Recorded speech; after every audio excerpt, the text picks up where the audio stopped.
Hey, what's up, everybody? Welcome back. This is Take It to the Hizzy Fantasy Football TITTH number 74. I'm your host, Justin Bruni. I got Nick with me. Tell him what's up. What's up, guys? Yep. Happy Monday. How was your sleep, Nick? How was your Sunday? How did fantasy go for you? Fantasy went good. Sorry, Emron. I kind of housed you. I did think that your lineup was going to beat me at the beginning of the week. It just ended up that way. It didn't. Yeah. I kind of was looking. I was like, how are you, where you are in the league? And it just ended up working out this week for me. The only thing that I was really disappointed on was freaking the Dolphins and Tua's situation. That really just was like, what the F? Like, if Fitzmagic is going to be benched for, Tua struggling, then like, why is he benched in the first place? The Chiefs and Raiders game, that was actually a really good game. I really loved that. That was a fun game. Sunday Night Football was a treat. Yeah, that was a treat for certain. My Mahomes and Hill stack has started to wake up and started to rev the engine of my team. So hopefully I'll make it a nice little playoff push. So Sunday was all right for me. Right on. We got the Rams and the Bucs tonight. Sunday was pretty good for me too. I need a couple of things to happen tonight, but we're looking good. We're looking good. The playoffs are near. We're looking good. For tonight, we got the Rams and the Bucs. Looking at the preview here, we have the Rams on the spread as plus options on the road, plus 4.5 on the spread. Bucs are minus 4.5, and the money line Bucs are minus 212. Rams are plus 182. Game total is at 48 points here. For tonight, right out of the gate, what do you think about the total? I'm liking the over here. I think we're going to get some offense tonight. Man, I need Tom Brady to actually do well for me tonight, so he might just give me negative points again. I'm really hoping not. I think that Rojo is going to do very well, I feel. He's actually he's like a top 5 back right now in terms of like yardage. He's really taken that running back role and not allowed Leonard Fournette to really get comfortable into it and really not feel like someone's coming there to take his job. So I think Rojo is going to be a big part of this. Hopefully Tom Brady can continue, putting games together and helping the team win. I think Gronkowski is going to score another touchdown, but we'll see. It's against the Rams defense, which has Aaron Donald and Jalen Ramsey. So we will see. Yeah, I like the total. I'm going to take the over here. I'm going to take the over the 48 points. I'm going to take the under. I like the Bucs at home tonight. I think they edge out the Rams. I don't love the 4.5 points though, so I'm going to stay away from there. I'm going to take the money line here. Just take the minus 212 here. I think it's easily a 3-point game, a 1-point game. I think the Bucs do have just the better overall team. I think their offense has a little bit more of an edge over the Rams. I think the Rams defense is pretty good. Yes, that's really been the identity of their team so far this season. You haven't seen the Rams coming out, driving up the big numbers as far as, a lot of offensive production and things like that. Goff doesn't have a ton of passing touchdowns, right? So, I do think they have a good defense, but I think that the Bucs, they're a little bit more efficient on offense. They're going to be moving the chains tonight. So give me the Bucs on the money line. I'm going to take the over the 48 points here. You got some trends there to back some of your stuff up? I will go over some. LA Rams are 6-1 against the spread in their last 7 games against Tampa Bay. They're also 5-1 in their last 6 games against Tampa Bay, and then total has gone under in 5 of LA's last 6 games when playing on the road against Tampa. Okay. And then the total has gone under in 5 of LA's last 5 games this season. So I'm going to say the under, and I'm going to say that the Rams win. I think that. All right, make a dollar holler. Sure, I'll do that. Rams win. I think that the defense is going to kind of stymie the supposed super team of the Tampa Bay, and I think that we're going to be a little disappointed in what we see out of Tampa Bay tonight. Yeah, I think the way that the Rams, pull out the victory tonight is really clogging things up the middle, creating a lot of 3rd and longs for Tom, right? Getting all the pressure to him on 1st and 2nd down, and leaving him with some 3rd and distance opportunities.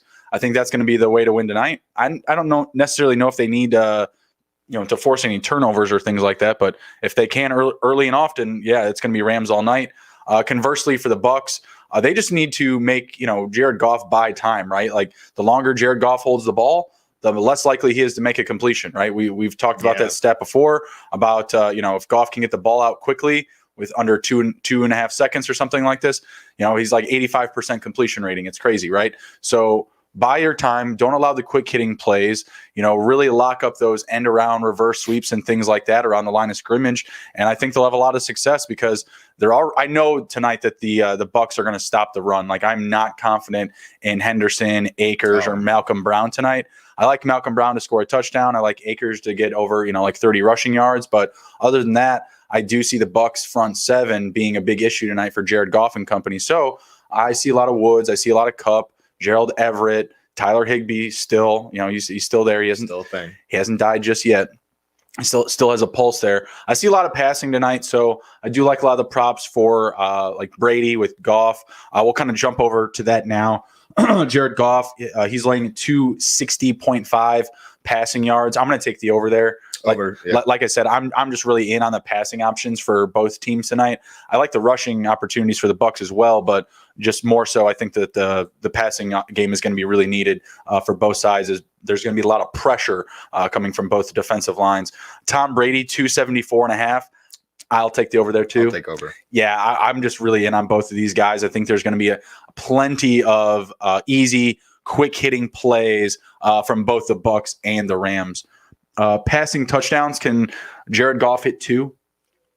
Can he? The number's 1.5. I think he's going to hit 2. I think he is going to have an interception. I think it'll be Antoine Winfield Jr. that'll get it. Ooh, hey, there you go. Isn't that your opponent? Or no, someone else has him. Never mind. Yeah, your opponent has Rojo. That's what it was. Shucks. Tom Brady, can he hit 3 passing touchdowns? I'm gonna say 2. I'm gonna say 2 too. Yeah, I like the 2. I think Rojo can mix in there as well. Passing completions, I'll take the over on both of these. I got Jared Goff at 24.5. Okay, yeah, I'll take over too. Tom Brady 25.5. Sure, yeah. Yeah, I'm gonna go with the over. Like I said, I'm really in on the passing game for both of these guys tonight. For the rushing yards, these numbers are all really low, and I've already seen some movement on some of these actually. So Cam Akers is at 25.5. Give me the over.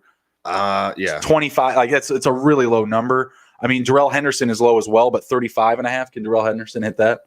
25.5. 35.5. 10 yards higher than Akers. I think he will hit 40.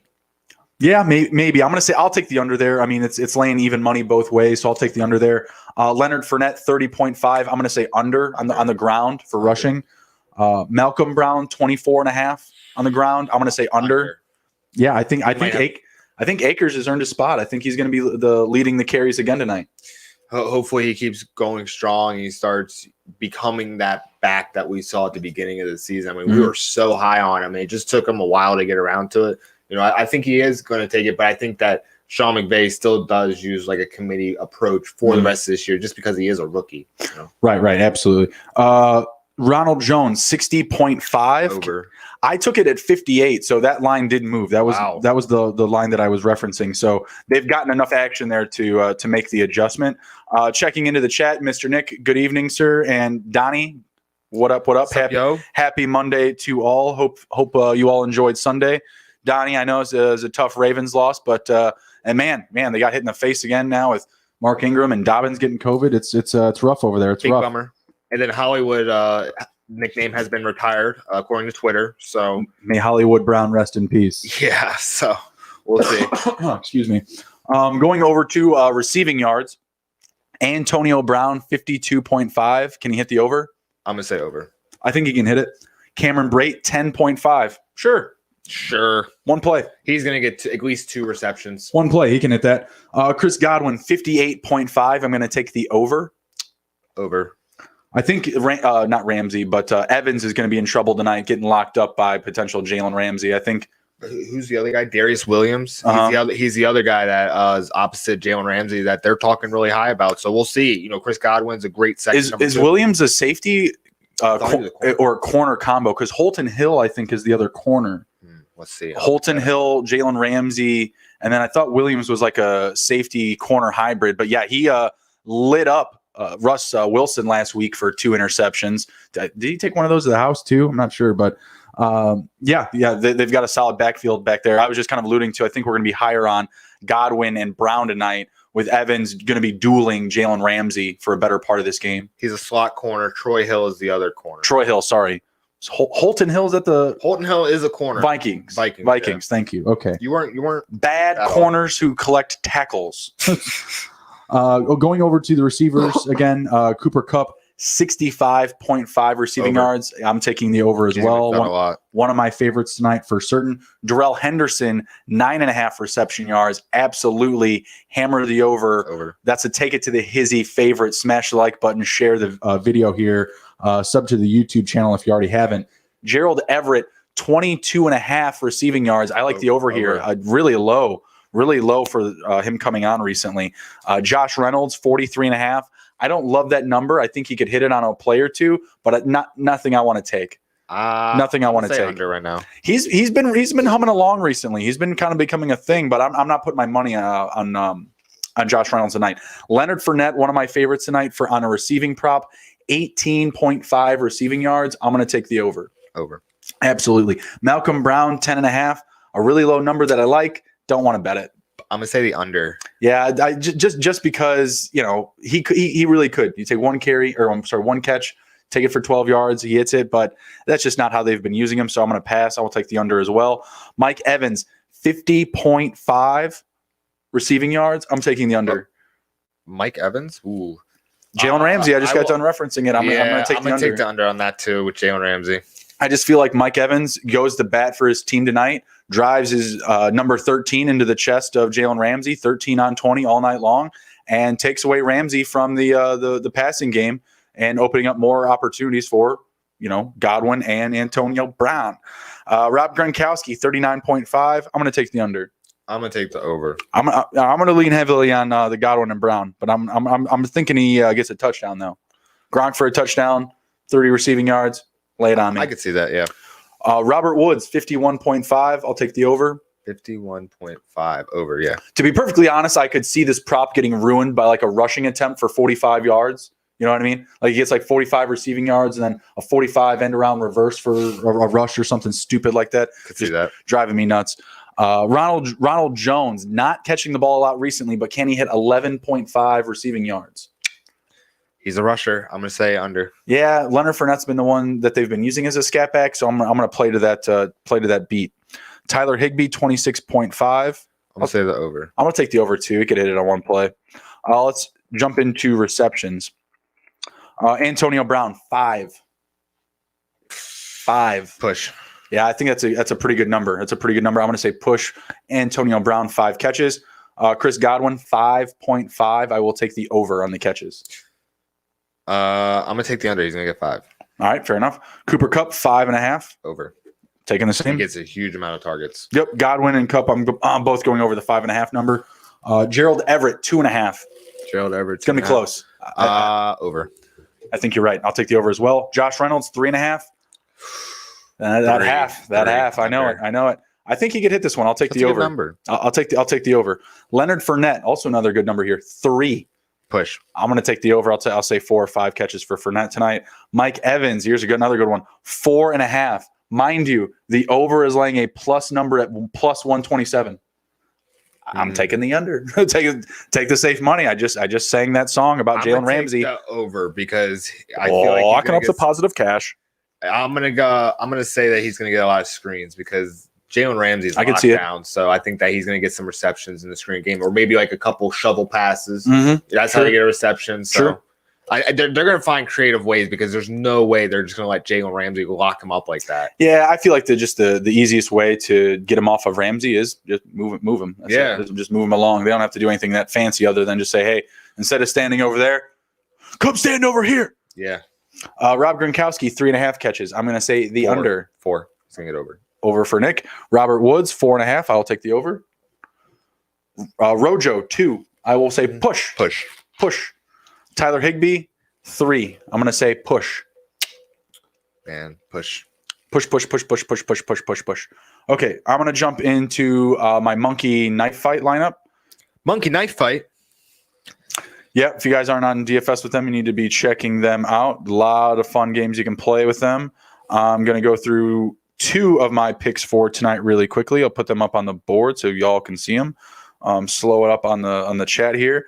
Kevin Tith checking into the chat. Good evening, sir. Happy Monday. Hope your Sunday was well. Donnie talking about the 2 touchdown lead blown. Calais and Brandon Williams both out. We need receivers and run stoppers desperately. And Peters look like crap. Yeah, Peters kind of let A.J. Brown just kind of like, torment him, just walk right into the end zone. Yeah. Let him beat him up a little bit. And, yeah, the passing attack is, we'll say, non-existent. It's very hard for Baltimore to generate momentum, it feels like. Like, it's just they're constantly going against the wall. Mm-hmm. And it's like they took away Lamar's electricity. And I feel like that he is still able to have you lose Hayden Hurst and you lose all the lights. No, I don't think it's that. I think what I mean. Yeah. But I think that that is it Roman that is? Yeah, Greg Roman. Roman has kind of like put the handcuffs on him for some reason. Kind of like felt like he was the reason why he did that MVP season last year. And it's just like, dude, with that, Lamar Jackson's a stallion, man. Just let him run, dude. Like, let him play. Just give him the ability and the opportunity, and he'll make it work. Absolutely. And I feel like he's not doing that. And they were trying some deeper shots. they were spreading the boys out, leaving Dobbins back there, single running back set like we were talking about Sunday morning. I did, and it was working. I did see Mark Andrews get was like a 25-yard touchdown. That was cool. Yeah, that was a dime. That was a dime. Thankfully, Eric Ebron got that last-minute touchdown to make it okay for me to play him over Mark Andrews. Ooh. I did it, and I still won, but I'm not sad. We said that they were both good options. I said that Andrews was still more likely to get a second touchdown. Did drop another target in the end zone, is what it is. But he had a couple of long receptions. Mark Andrews, it was pretty solid. Yeah, so they were spreading things out, spreading the boys around, and taking some deep shots downfield. They have the worst passing offense in the NFL. It's not great, and it's just like there has to be a change of philosophy, and that has to happen. Their receiver rooms their receiver room reflects that, though, right? Like if you look around, and you're just like, oh, worst passing offense. Just look no farther than the receivers. Their best receiver is a tight end. Yeah, and then also their best receiver is Hollywood, who's not Hollywood. I don't think he is really their best receiver right now. I think Willie Snead's their best receiver. Yeah, right now, and Willie Snead's like a third receiver. And next week it could be Des Bryant. We'll get to that matchup. We'll get to that game recap.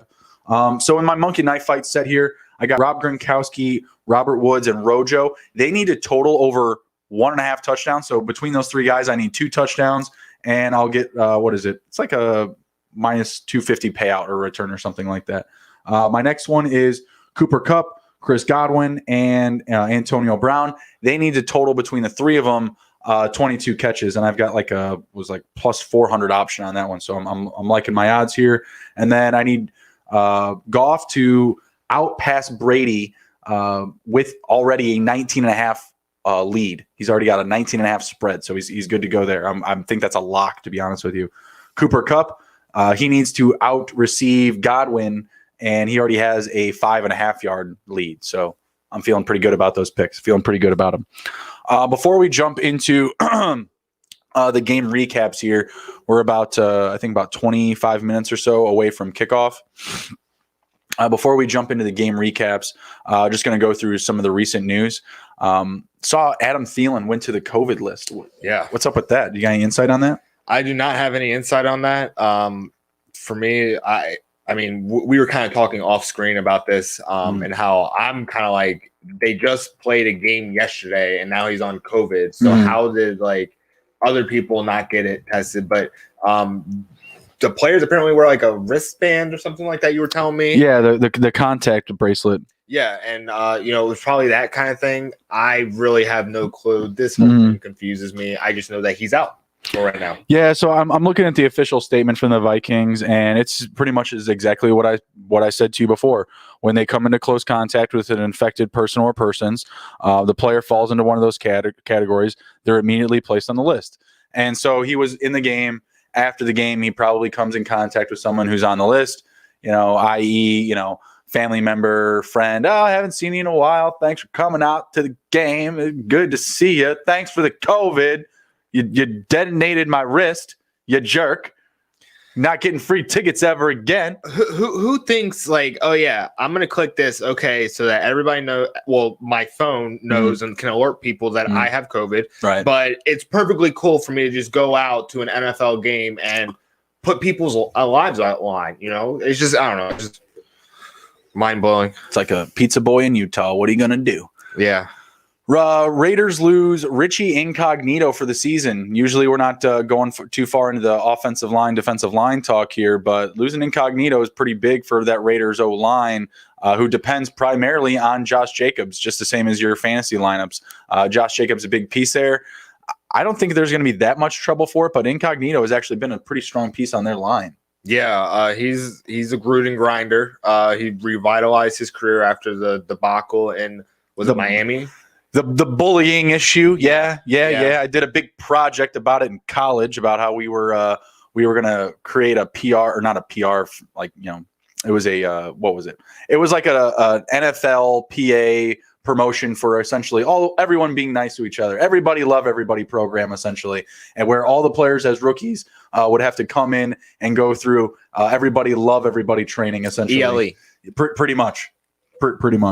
Yeah, it was fun. It was a good little project. So yeah, John Gruden has taken Incognito under his wing and let him don the silver and black to basically become like a road grader for Josh Jacobs, and Josh Jacobs has benefited from Richie Incognito being there. So we'll see how the offensive line can figure out how to handle this injury, because Richie Incognito I think he's a captain on the team, so that means that he's highly respected. They do have Rodney Hudson at the center, who's I heard last night considered one of the best pass rushing or pass blocking centers of this decade. I had no clue. That's an interesting stat, but good guy to have in front of Josh Jacobs. I'll tell you that much. Just don't put Trent Brown there. I don't know where that guy is, but geez, like put someone that actually wants to do something. Watch him get rolled out on the. They bring him back onto the field on the cart, like literally like the Undertaker style. Like they bring him back out there in the coffin. They're like, all right, he's ready. He got it. Roll him out there. Yep. We're putting him out there to die. If he dies, he's dead. Yep. All right, next up, we got Joe Burrow. May he rest in peace in 2020. Also, the Bengals covering a game in 2020. May that also rest in peace. Joe Burrow lighting up the box scores, was on pace for record-breaking years as a rookie quarterback. Sucks. It is what it is. ACL, MCL, what was the cherry on top? ACL, MCL, and structural damage around the knee. I literally back in the 1990s, late 1990s. This kind of injury was devastating. It ruined Anthony Edwards, or someone that was the second runner-up to the Rookie of the Year to Randy Moss, and that guy's career went out the window. My first thought is, okay, at least it isn't a compound fracture like Dak and Alex Smith. Right.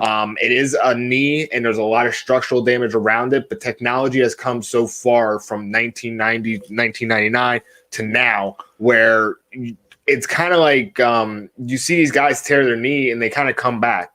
This is just extra stuff, but he's a quarterback. He's not, exactly running like a running back or a wide receiver. I have a lot of hope for it. I think it sucks that we're going to miss basically almost like a year and a half, I feel like, of this guy. Yeah, I was just going to say, medicine's great. It's advanced a ton, but he's still going to be out 9 to 12 months. It's not really getting him back anytime soon with all the damage that he took on that hit on Sunday. It's looking like he's going to be getting back around this time next year.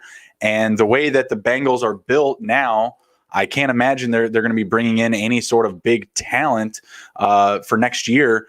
I don't know. Maybe there's a quarterback out there that could handle a 1-year deal. Maybe Ryan Fitzpatrick needs a new home after this season. Kaepernick's always out there. Jeez. He's not going to get signed. Believe me. If he's not, I know. If he's not signed this year, he's not getting signed next year. But you know what I mean? Like a guy like Fitz, a 1-year rental, a gap stop quarterback that can just come in and maybe give Andy a call back. I don't know. I think he might have a 2-year contract. But yeah, the "Hey, you up" text from Zach Taylor would be pretty funny to see. That would be pretty great. I'd pay to see that. But I think that's what they're going to be needing next year. Ryan Finley is not the answer. That was reiterated again this Sunday as Burrow went down. I believe it went like 3 for 10 and an interception or something like that.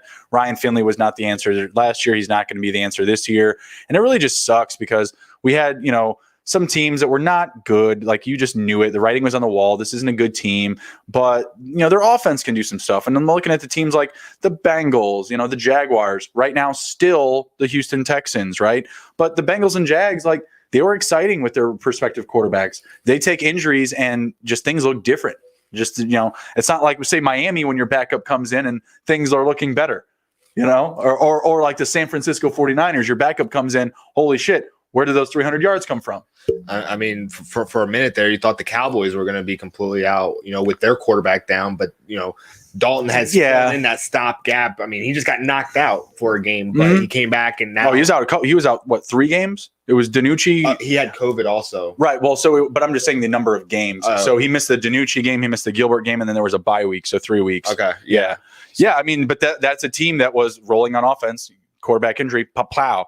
And it really just sucks because the Bengals, like Tyler Boyd, T. Higgins, those were reliable options that you could depend on these past weeks. You're going to need to find some different cats going forward. They're not going to have the same value as they had, the past 4 or 5ve weeks. You know who thinks is going to have a big value now? Gio Bernard. Like, even though he kind of had big filling in for Joe. I don't know. Whoever the running back is, there's got to be some kind of value there because, I mean, I just don't see Finley getting the targets to actually be completed. The problem here is that Gio Bernard is not a downhill runner. Like, he's not a guy that they're going to be able to lean on. Honestly, we could see Samaje Perine get a ton of rack just because the potato wedges, he's got the size and belly for him. I mean, he did run for 400 yards in college. So Bernard just does not. And I feel that, Bernard could be a big safety blanket, right? He could be a guy that catches easily 4 to 6 balls every week because no one else is going to be able to get open other than the guy who's, going to be 2 to 3 yards off the line of scrimmage for Ryan Finley, who, has inadequacies downfield, right? Doesn't have a deep ball, doesn't have a very accurate, passing acumen in general. So not anyone that I am excited about. And I'm fading my Tyler Boyds, my T. Higgins until I see something of, value. Exactly. A reason to actually start these guys, right? Joe, man, sorry, brother. I should have sold your rookie card a couple weeks ago. Fuck. Seriously, that thing lost value for at least another 4 years. Like it's just paper and plastic. I mean, he kind of took the league by storm. So I think when he comes back, and I should have sold it right then. as soon as he hit one bolt of lightning, I should have been like, "Who wants it?" I have hope for him because he's not a mobile quarterback. Like he doesn't depend on his leg. Say what? Hold on. He was keeping those. Remember those dives straight forward. Hold on. I'm saying that like his first thought isn't run, it's pass. Sure. There's like Lamar Jackson. I'm not saying that he is a horrible passer, but it's a run first guy. He's a run first guy. And I see what you mean there. Like if Lamar Jackson had this injury with his knee, I would be any guy that's allowed to say, any coach that says, "Hey guy, you can go out there and throw 50, 60 times in your first year." Yeah, you're a throwing guy. I know what you're saying. I just have a lot more hope because it's just he's a drop back quarterback and he doesn't really need that much from the knee. You know what I'm saying? He doesn't need to have the legs to be a mobile quarterback, but the fact is he was exactly. He's not going to come back. Now. He was crushing those 13-yard rushing props. We're like, 9 yards for Joe this week, 13 the next week. He's like 34, 27, 42, because he was taking 17-yard runs up the middle on like 0 back sets. He's throwing 5 or 6 wide. Oh no, Joe's just running up the middle. Oh, crazy leg Joe. God damn it. That's probably going to be in the past now. Yeah. So it's going to have to be because if he does, he's going to be putting himself at huge fucking risk. Yeah, and he's also probably going to have a huge knee brace on his knee. Oh yeah. Oh Alex Smith style, cover up 3/4 of that leg. Yeah, absolutely. So we'll see in 2 years, Joe. Yeah. Get better, man. Yep. See him in your drafts in 2023. All right. Next up, we got LaMichael Perine for the Jets taking a high ankle sprain, leading to Frank Gore taking off. Like 12 points, 16 carries. Not really a ton of news here. I mean, it's the Jets with another injured player. What's the big deal, right? Like, why should we care? But LaMichael Perine, he was getting some respectable touches, right? So definitely a note to bring to your attention. But really more so, hey, you guys need to be rostering Frank Gore. Like, who else is left over there? Tyler Johnson. like he could get some catches back there, probably 4 or 5 catches. Joe Flacco is Mr. Just like, I'm going to throw it up in the air and we're going to see what happens, man. We're going to go out there. We're going to throw some footballs around. I swear, when he looks at his receivers, he's just like, hey, you want to see how far I can throw it? You want to see if I can throw it 40 yards? Let me show you. Bet me I can't throw it 40 yards. Hold my beer. Cracks it open. Let's go, boys. Seriously, the Jets are like a straight beer league team. I mean, they got to have 6-packs on the bench. You know, someone's got to be like putting Hennessy in the Gatorade bottle or something. Whatever Gase was on during that press conference is just percolating through the Jets right now. Like, they're just all wild right now. Oh man, just trying to get through the season. That's all we're trying to do is just get through the season, go home. I don't know if some of them are. I feel like some of them are trying to get out of town. Next up, CMC. They say he's week to week, but it's not sounding good. It sounds like Teddy Bridgewater will be back in week 12, but it doesn't look that good for CMC. So looking like you're going to be holding him out of your lineups, but something to follow as we get closer to Sunday. Julio Jones left the game this week against the Saints. Really sucks. He had no Marshawn Lattimore there. Should have been a day for him to go off. I was really high on him going into that matchup. Looks like he's going to be a pure game time decision going into Sunday. Anyone you're going to fire up behind Ridley, Olamide, some Zacchaeus, some Gage?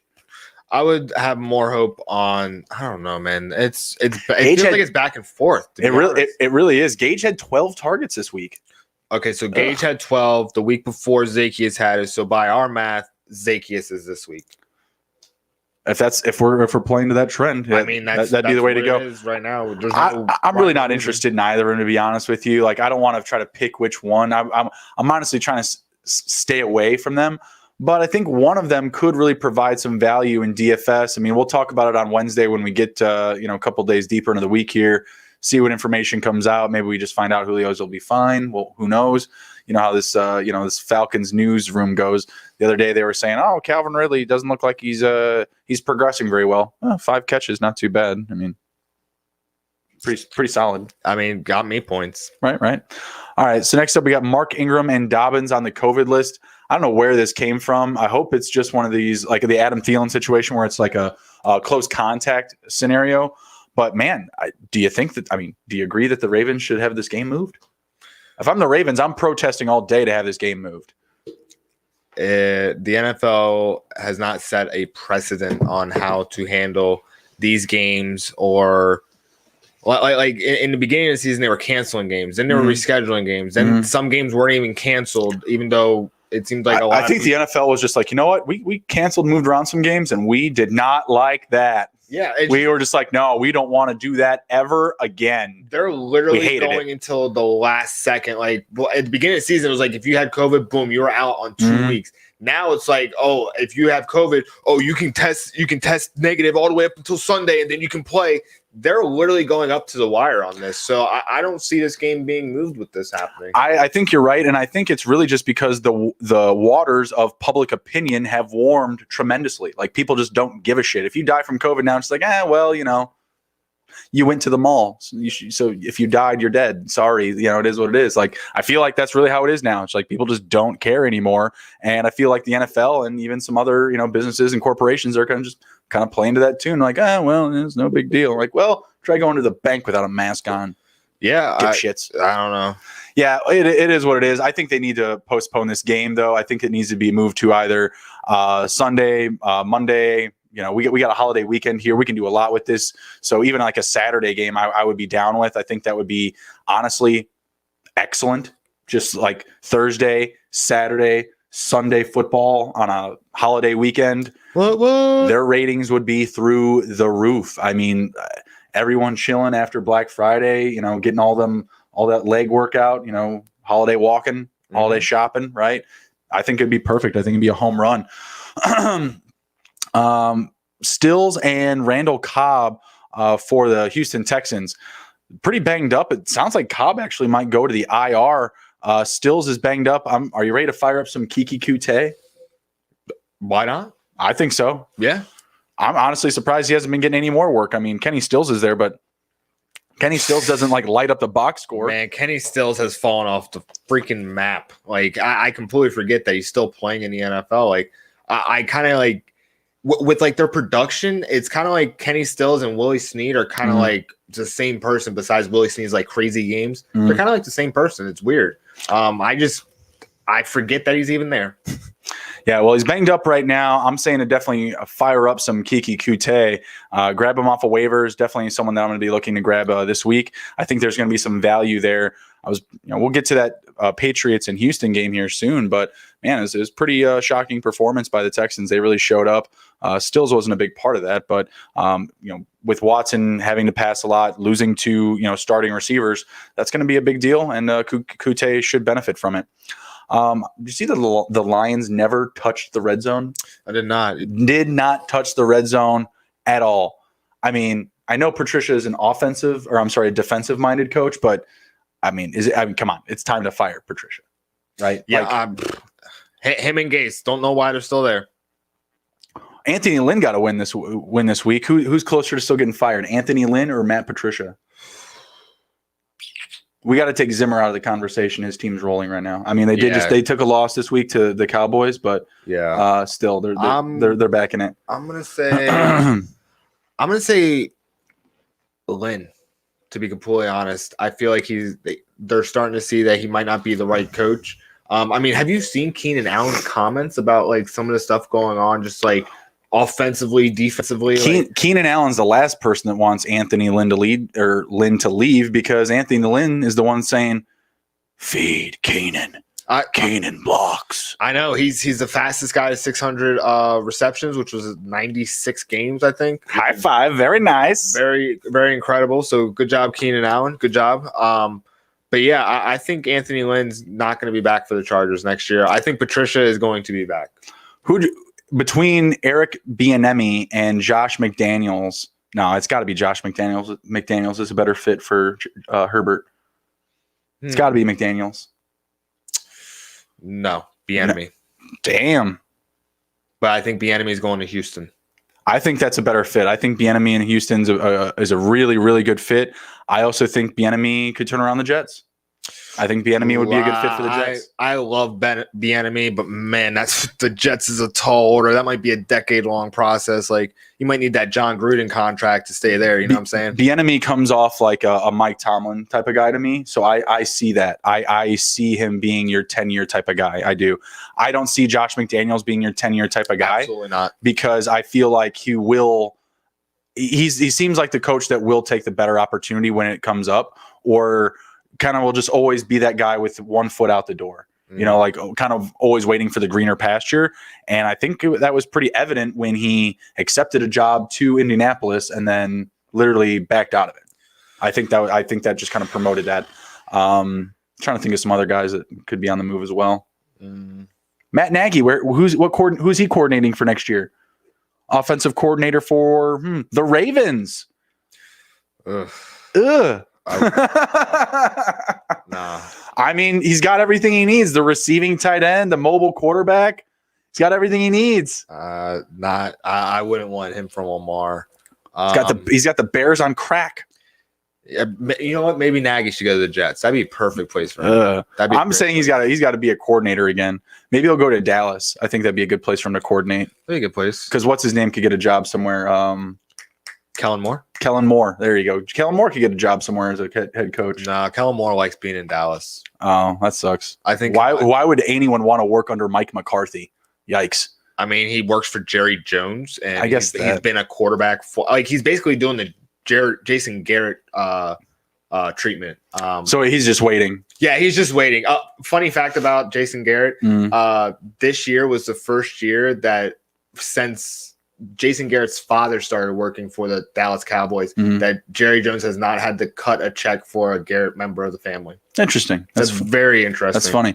Yeah, I could see Kellen Moore being like that to be Jason Garrett. I feel like he's just like, the more that I clap my hands and the more that I dress like Jason Garrett, I feel like the closer I am to a head coaching contract, which could be the situation there. You could see McCarthy as a gap stop coach for Kellen Moore. Man, that'd be. I don't see McCarthy like He needs to go. He needs to go yesterday. I'm not a Mike McCarthy fan. I don't care how many watermelons he has his guys smash open with a sledgehammer the night before the game. I don't give a shit. That dude's terrible. I'm not saying he's ruined the Cowboys, but he hasn't done anything for them on the defensive side of the ball whatsoever. Okay. We haven't seen any progression from that side of the ball from week one. That you're absolutely right. I think that instead of, it seems like each team at least has like one guy that they're like dependent on for each level, like a defensive lineman, a linebacker, a defensive back. The one place where you really need to at least have one lockdown guy is the freaking secondary. And right now the Cowboys do not have that at all. Nope. And they're just the only team worse than them is Seattle, I think, in passing. Yeah. And them in Atlanta. Yeah. I can't see any other team being much worse, but Jerry Jones has neglected the defensive side in a way where it's just like they didn't need CeeDee Lamb at 21 this year, but he saw an opportunity. He took him. CeeDee Lamb's actually really freaking good. He's leading the rookies in receptions, actually, and broke the Dallas Cowboys rookie record for it. Nice. So he's really neglected this side. I think next year they're going to give that side. They got to give Mike McCarthy one more year because they took a lot of offense in the draft and they really didn't do anything to bolster the defensive backs. Give McCarthy one more year. If he fucks up that time, then fire him. But I don't know. Give him one more year to fix the defense. He had all year to try and do something creative, do something different with. He had injuries. I mean, Leighton Vander Esch was out like second game. I don't know. It's just the defense has been really bad. What about all of the all of the player talk, obviously it's anonymous, it's all quote unquote hearsay. Haven't continued it. They haven't continued it, but at the same time too, like a lot of that stuff just gets put to bed at, like behind doors, right? Like someone in the room stands up and says, "Hey, if you're going to say something, either say it now or don't be anonymous. Don't be a bitch about it." Yeah. Bitches get stitches. Snitches get bitches. I don't know. I feel like completely wrong. Jerry Jones kind of gives his coaches a lot of leeway on how to lead the team. Right now, they're without Dak, and their defense is terrible. When Dak was in, their offense was great, and their defense couldn't make one more stop to win the game. Right. So that's how the team was. And I think that if they get like Patrick Surtain Jr. in the draft, they could legitimately make that one more stop. Yeah, I was going to say, I saw Rojo. I thought it was Brady. I thought it was Rojo. I was like, fuck. I was like, what the F? We got a lineman down for the Donovan Bucs here. Smith. Yeah, lineman down for the Bucs, right tackle. Rojo took a carry into the line for no gain. Instantly thought he was hurt, but yeah, looks like the right tackle went down. Ouch. So that's going to take the game up some time. Fast start. He's the left tackle because Tristan Wirfs is the right. You are correct. Tristan Wirfs is switching. Oh no. Oh, what happened? They landed right on his heel. Probably it could have tore his Achilles. That was Rojo. No, but a defensive player landed. Oh, I was paying attention to Rojo when he's going to the ground. I was like, "What are you talking about?" I was like, "That's Rojo." He's the guy that was holding Rojo. I got you. Yeah, landed. I wasn't watching. That's fine. Was that the guy filling in for Ali Marpet? No, Donovan Smith's been the starter all year. So who's filling in for that dude? They're probably shifting over. Who's that? Oh, Marpet. He's the guard. Ali Marpet, who's out. So he's a guard. I don't know who's filling in for him. Okay, I got you. But Ali Marpet's really good. Yeah, he's supposed to be a pretty solid part of their line. So some of the other guys that we want to talk about for waiver wire ads that we didn't mix into there. Oh, I'm sorry. Before we get onto that, Tua is still going to be the starter for Week 11. Instant thoughts? I feel like in a way they're not giving Tua enough opportunities to really set a rhythm. They kind of keep him on a leash, and with him literally failing, and there's no way to say that he didn't. He was failing, and with him failing, they took him out and put in the veteran. And for me, it's just like, dude, you got to let the rookie just like go through it. Like it has to go through it. If he doesn't go through it, how is he ever going to learn to overcome? And I'm not saying Tua hasn't overcome. He's overcome a lot of injuries and stuff like that, but it's just NFL overcoming. And having Fitzpatrick there right now is kind of a crutch. And I think that they need to take the training wheels off and let him suffer and stop playing. If you're going to play for the playoffs, just let him go. Or put in Fitzpatrick. But if you want him to actually become a learner and become a franchise quarterback, you got to keep him in. And you know what? You're going to lose some games. That's how it is in the NFL. You can't have him in there when it's all good and then take him out when it's bad and put Fitzpatrick in and be like, oh, yeah, this is an absolutely sustainable model. Look at this. Look at this. Antonio Brown completely free off the line of scrimmage. How do they think that's not going to get picked up? Wow. They're bringing 2 outside rushers. They leave this 59 to, somewhat of a zone coverage on Brown there. That was terrible. Looks like Jalen Ramsey is going to be on Brown a little bit too. Brown just had back-to-back catches, so his props are looking solid right out of the gate here. But yeah, I mean, with Tua versus Fitz, I mean, they're saying Tua is the starter. It's going to be up against the Jets in Week 12. The last time they played the Jets, Fitz was the starter, complete home run. To me, if Tua doesn't smack it out of the park this week, a week that the Jets are going to be more competitive than they were the last go-around, in my opinion. The Jets, their offense hasn't looked too bad the past couple of weeks. We talk a lot of shit about them, but they're starting to look a lot better as Rojo takes a carry for 2 yards and is another carry after that for about 1, maybe not even. So we're going to see, realistically, this is the test in Week 12 for Tua. If he can get over the Jets and bring home a win, the offense is rolling, I think they'll instill some confidence in him. But if he does not get it done this week, if his numbers aren't there, I think that's it. I think the leash is pulled. I think Fitz is back in the lineup. They said as much like, hey, the reason why we went to Fitz, the reason why Fitz isn't the starter is, we just wanted a different look. We wanted to run the 2-minute offense with a little, a different change of pace. Not great. No, it's not great. Not a good look. Seriously, if he doesn't throw for 300 yards and 2 touchdowns, for me, it's a failure because he should be lighting up that defense. I feel like Fitz may have done exactly that up against the Jets. Or I think it was 3 touchdowns. I think I had 2 in the first half though. Let me take a look here. I'm going to pull up his box score from that game really quickly, as the Buccaneers are going to be kicking it on their first possession, bringing up 4th and 7. Let me pull it up, the Fitzpatrick box scores. Yeah, I know he had a huge first half up against the Jets. I know that the second half, the Dolphins kind of parked the bus, and that's just been kind of a thing that they've been doing all year long. So let's take a look here. 18 for 27, 3 passing touchdowns, did have the 2 interceptions. Both of those came in the second half, only 191 passing yards.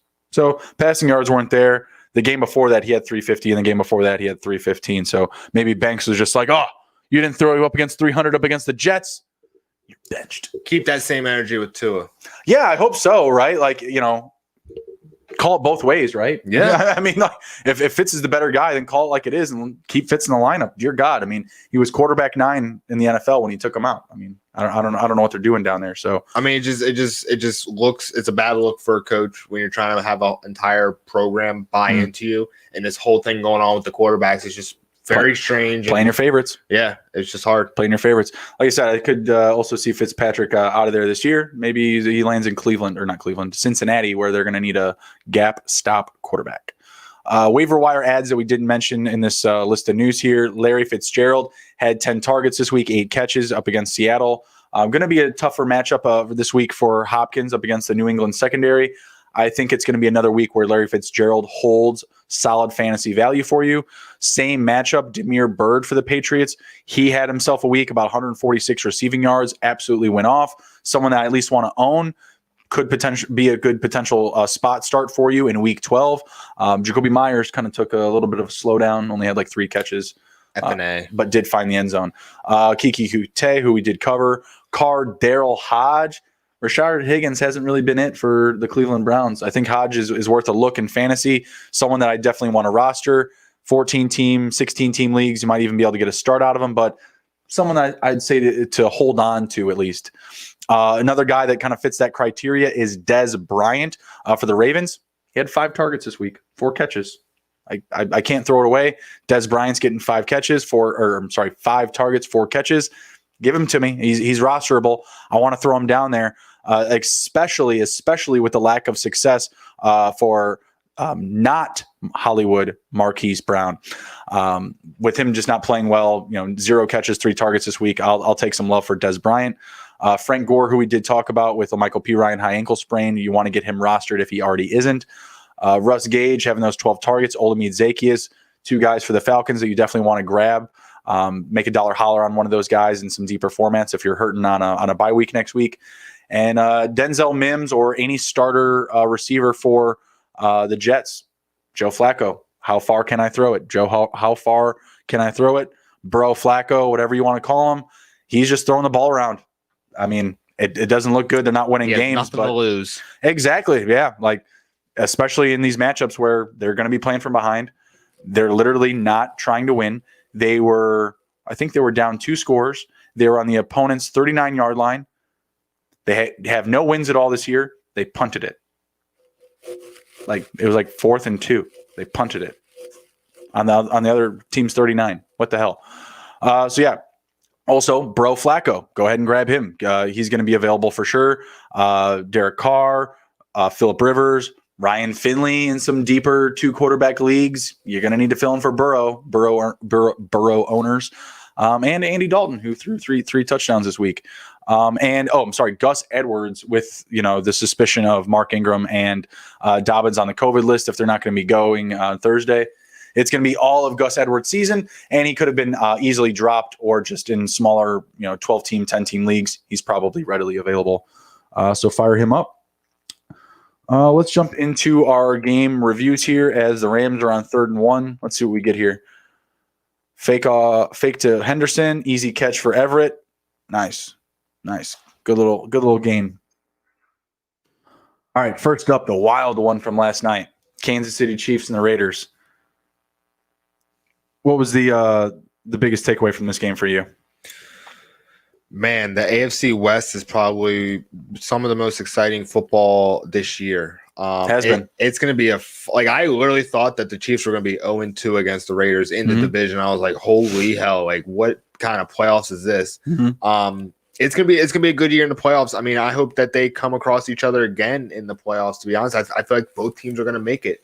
The Raiders are definitely going to make it in for the AFC. Yeah. So, my biggest takeaway is Travis Kelce and Tyreek Hill are still number 1, number 2.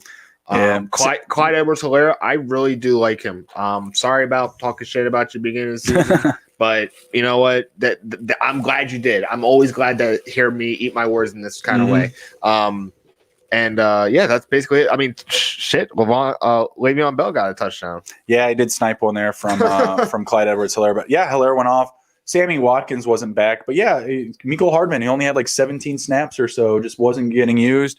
It was all Tyreek Hill, all of Kelce. Andy Reid has unlocked them. The cheat codes are on the table. He's letting those guys eat. Goff, as he gets a ball out under 2 seconds, completion to Cooper Kupp. Make Cooper Kupp great again. Demarcus Robinson got a lot of run too. 8 receptions or 8 targets. Sorry. Yeah, they were absolutely solid. I felt like that just came from the Raiders driving the game, and that was the best. I mean, that was the best thing I took away from this game was that the Raiders are real, man. Like, oh yeah. I mean, yeah, they need another stop on defense in some of these games. Some games they're getting it realistically. Other games they're not. They got it up against Denver. Like you mentioned, like this division's been fun to watch. Denver's not a great team this year, but they've had some really fun games. Hell yeah. That Chargers win? Are you kidding me? Yeah. That was some damn good football. And that's AFC West division. Mm-hmm. This whole division is like what the NFC East was when I was growing up. Like it's just a dogfight every week, and they hate each other. It's good old football. That's what it is. The Derek Carr, the Undertaker. Undertaker Carr. That was money. I was all over it. And just the passion from both sidelines. Like you saw Pat Mahomes pacing the fucking sideline. Like Pat Mahomes was on the sideline angry. Let me eat, Andy. Let me eat, Andy. Patty is hungry, Andy. Like both of those dudes were just so fun to see on the sidelines. That was, in my opinion, the best primetime football game I have watched since the Rams and the Chiefs, Goff versus Mahomes, 120 points. You know what I mean? Like, obviously, it was a high scoring game. It hit, what, 70 total? Something like that. It was damn close. But man, the constant back and forth. The only thing I didn't like was just that little bit lack of aggression from Gruden. He trusted his defense a little bit too much early in this game. took a field goal on a 4th and 1 where Derek Carr saying, hey, the Undertaker's here to kill. Cooper Kupp with a reception, breaking a tackle, getting outside the numbers. Oh, making plays, Cooper Kupp. Man, he's good. I need him to finish on that one, though. I need a touchdown from Cooper Kupp 4 minutes ago. Okay, I need more points from Cooper Kupp than I did to start this game than I do now, okay? I still need a lot more from him. Let's go. But, yeah, the Raiders are real, man. We said it early on. You know, we were big Raider guys this summer coming into the season, hyping them up. Ruggs, Renfro, Jacobs, even Edwards, even though, you know, Brian Edwards' season didn't really happen. We're still waiting for that. Could be, you know, a late year push. Who knows? Make a name for himself, hop up some value going into 2021. But, yeah, I mean, we're really high on them. I definitely believe that these teams will meet in the playoffs as Robert Woods gets a nice little carry there for a couple of yards. Told you they love to let him rush that damn ball. It's always so damn aggravating. Who's the next matchup here we got here? Colts and the Packers. What is with the Colts just absolutely owning the NFC North? I don't get it. They have wins against the entire NFC North now. I was like, what the hell? Did you see that meme I posted? The kid walks into the room. He's smells like bitch. Smells like bitch in here. It's the entire NFC North in the room with the Colts. I absolutely loved it. I love Michael Pittman Jr. Yeah, I'm a fan. He's a great receiver. I'm a fan. Also, Rodrigo Blankenship had 1, Cup, 2, 3, 4 field goals. He did have a miss. I did see that. I believe he put it off the bar, though. It was like a really long one. I can't remember how long it was, but I believe he put it off the bar. Yeah. I watched this game pretty good. It was weird because Philip Rivers wasn't like lighting up the score. In the first half, he was. It was a tale of two halves to me. Yeah. Like Aaron Rodgers and the Packers in the first, Philip Rivers and company, or the Colts in the second. Like that's just, it was a tale of two halves for me. Two separate games. The one interception by Rock Ya-Sin against Aaron Rodgers was a perfect cornerback play. Like that was amazing. Even Aaron Rodgers was shaking his head like, dude, I can't believe I fucking threw that shit. Like he baited me pretty good. Like couldn't believe it. Man, if Philip Rivers really just started like lighting up for more yards and actually put 4 quarters together, this team would be absolutely legit. Like I think the defense is really solid. I mean, they went up against Aaron Rodgers, but they got an interception against him. They sacked him once, and they kind of disrupted his flow. Like sometimes he couldn't get into a flow. That was my takeaway from it with the defense of the Colts. Yeah, I mean that's just winning them games, and they have the offense to really kind of throttle that division, right? They're really earning their spot atop that division. I mean the Titans did take a win this week. I think that they are still tied, but I believe that let me check that really quick. If the Colts hold a tiebreaker, we got the Rams on 1st and goal, carry to Henderson, blown up. Who's that? Is that Winfield? That was, I believe so. Yeah. Wow. No, Whitehead. Oh, yeah, Jordan Whitehead. Yeah, 7-3, and the Colts do have the tiebreaker. So yeah, I mean they're really earning that top spot. I mean we've been saying the Titans in that division. I don't know. The Colts. I just don't think you can put them away in any of these games. Like they'll just let Rivers just start chucking it around. I mean, they're chucking it around in the red zone. So like Jack Doyle got a reception for 6 yards, touchdown. On only like 2 targets. Yeah, only 2 targets, and then Trey Burton 5 targets, 2 receptions, 25 yards, 1 touchdown on a 17-yard touchdown. And then Michael Pittman, he was really the only explosive player of the offense that I had saw. So like Philip Rivers, 288 yards and 3 touchdowns. Like that's not like a stat line. He matched Aaron Rodgers, and that's really all that he needed to do in this matchup. For me and the Colts, they just always have that. You know how we say like, oh, your defense needs one more stop, or this offense has, Andy Reid said, oh, I have Pat Mahomes, so if you give me a minute and a half, I'm just fine, fam. You know what I mean? So with the Colts, they always have that one extra play call. They always have that extra like Jacoby Brissett, come here. I need you to carry this ball 1 yard for a touchdown, Trey Burton, hey, I need you for a 3-yard carry. Come here. Hey, Jordan Wilkins, I need you for an end around reversed, or I need you for 5 carries up the middle while we give Hines a rest. They just always have that one extra play dialed up. As Robert Woods collects a touchdown, he is inching me closer towards my Monkey Night 5 monkey knife fight prop. I need one more from either Woods, Gronk, or who did I take? Rojo, Ron Jones. So looking good there. Rams are off to a good start here, already driving the number. Took a lot of time with that first drive. So the Rams, they are looking good here to start. You're checking for some Robert Woods?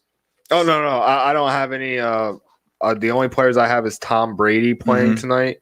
I think that's it. But I was just seeing if anybody was like going I needed a Cooper Kupp touchdown right there. But 60 yards and 5 catches on the first drive. It's not bad for me. It's not very bad. I'll tell you that much. All right, let's get back to the recaps here. See here we got up next. Packers, they're going to be fine in that division. Colts, they've got the Titans right there with them, but both those teams I think are going to the playoffs. I think they're both going to be fine. Tanyan's always a play every week for like DFS. He scored a touchdown. Yep, he scored. So I don't know about every week. He's just a couple of goose egg weeks. I got him on a bench spot. I got him behind. Take a seat, son. I got him behind TJPD Hawkinson. I got him behind that guy. I got his rookie card. I saw that last night. I'll buy it off you. I'll trade you for Joe Burrow's rookie card. Oh wow! You want to take that gamble? You got to wait a couple of years for it to really get that talk again. I got 2 Travis Fulgham rookie cards. I'll trade you one of those for the Joe Burrow. I will not do that. That is not a trade I deem worthy. All right, next up we got the Cowboys and the Vikings. Cowboys, they got right. I'm going to say, and I know you're not a big fan of him this week, but he got it done for you. Zeke Elliott was the X factor for me. First time over 100 yards this season, got 21 attempts. He's actually been catching the ball. I realized that my view of his catching came from one game where he dropped 5 catches. No, it was more games than that. Oh, no, I went through his games today, actually, and there was only one game where he got more than. Yeah, it was. Yeah, but there was one week where he had a couple of drops and it was led to like an interception, and he you killed him. This is where it's at. So first week only 1 drop, second week 1 drop, third week 5 drops, none, 1, 2, 1, 1, 1, 1. But a couple of those 1s and 2s were one was for an interception, another one for like a fumble play or something like that. I expect so much more from him, and just these small drops that I'm seeing. Yeah. I expect way more from you, Zeke, and it's just because you're a good player, and I'm glad to see that you got over 100 yards. Was it more so Zeke, or was it more so the Vikings defensive line? I think it also might be a little bit more of Tony Pollard coming in, being a change of pace. He went for a 42-yard touchdown too. So yeah, but they started giving Pollard the ball after it was all right, Zeke's been running a lot. Zeke had the majority of the carries, and Pollard just snapped his opportunity, right? He popped one off. He wasn't in the game plan, honestly, as we've seen him in previous weeks. In previous weeks, Pollard has actually been taking touches away from Zeke. Literally almost benched Zeke this week. This week it didn't happen. You would have been fine, right? It would have probably been even. You would have still won your matchup probably. Oh yeah, I definitely would have. You're still in it. Not that one, the other one. You're still in it. But yeah, Pollard would have been a fine substitute either way. But it's not something that you want to bet on, legitimately, put your chips into that pile. I don't think that you were realistically trying to do that. What about the Vikings? The passing game got right. The defense just couldn't make that last stop. Man, their receivers, Thielen and Jefferson. Do you like Thielen and Jefferson or Thielen and Diggs more? Thielen and Jefferson. Jefferson just has more. I don't know. When I look at where he his catch radius, where he is making his plays on the field, I just like Jefferson more, just because of the obviously Diggs is taken off in Buffalo. If you're oh, look at the numbers, Diggs and Thielen this year is yeah, but when you put both those alphas on the same team together, it just didn't work, right? Jefferson can do a ton, and he doesn't need the same target share.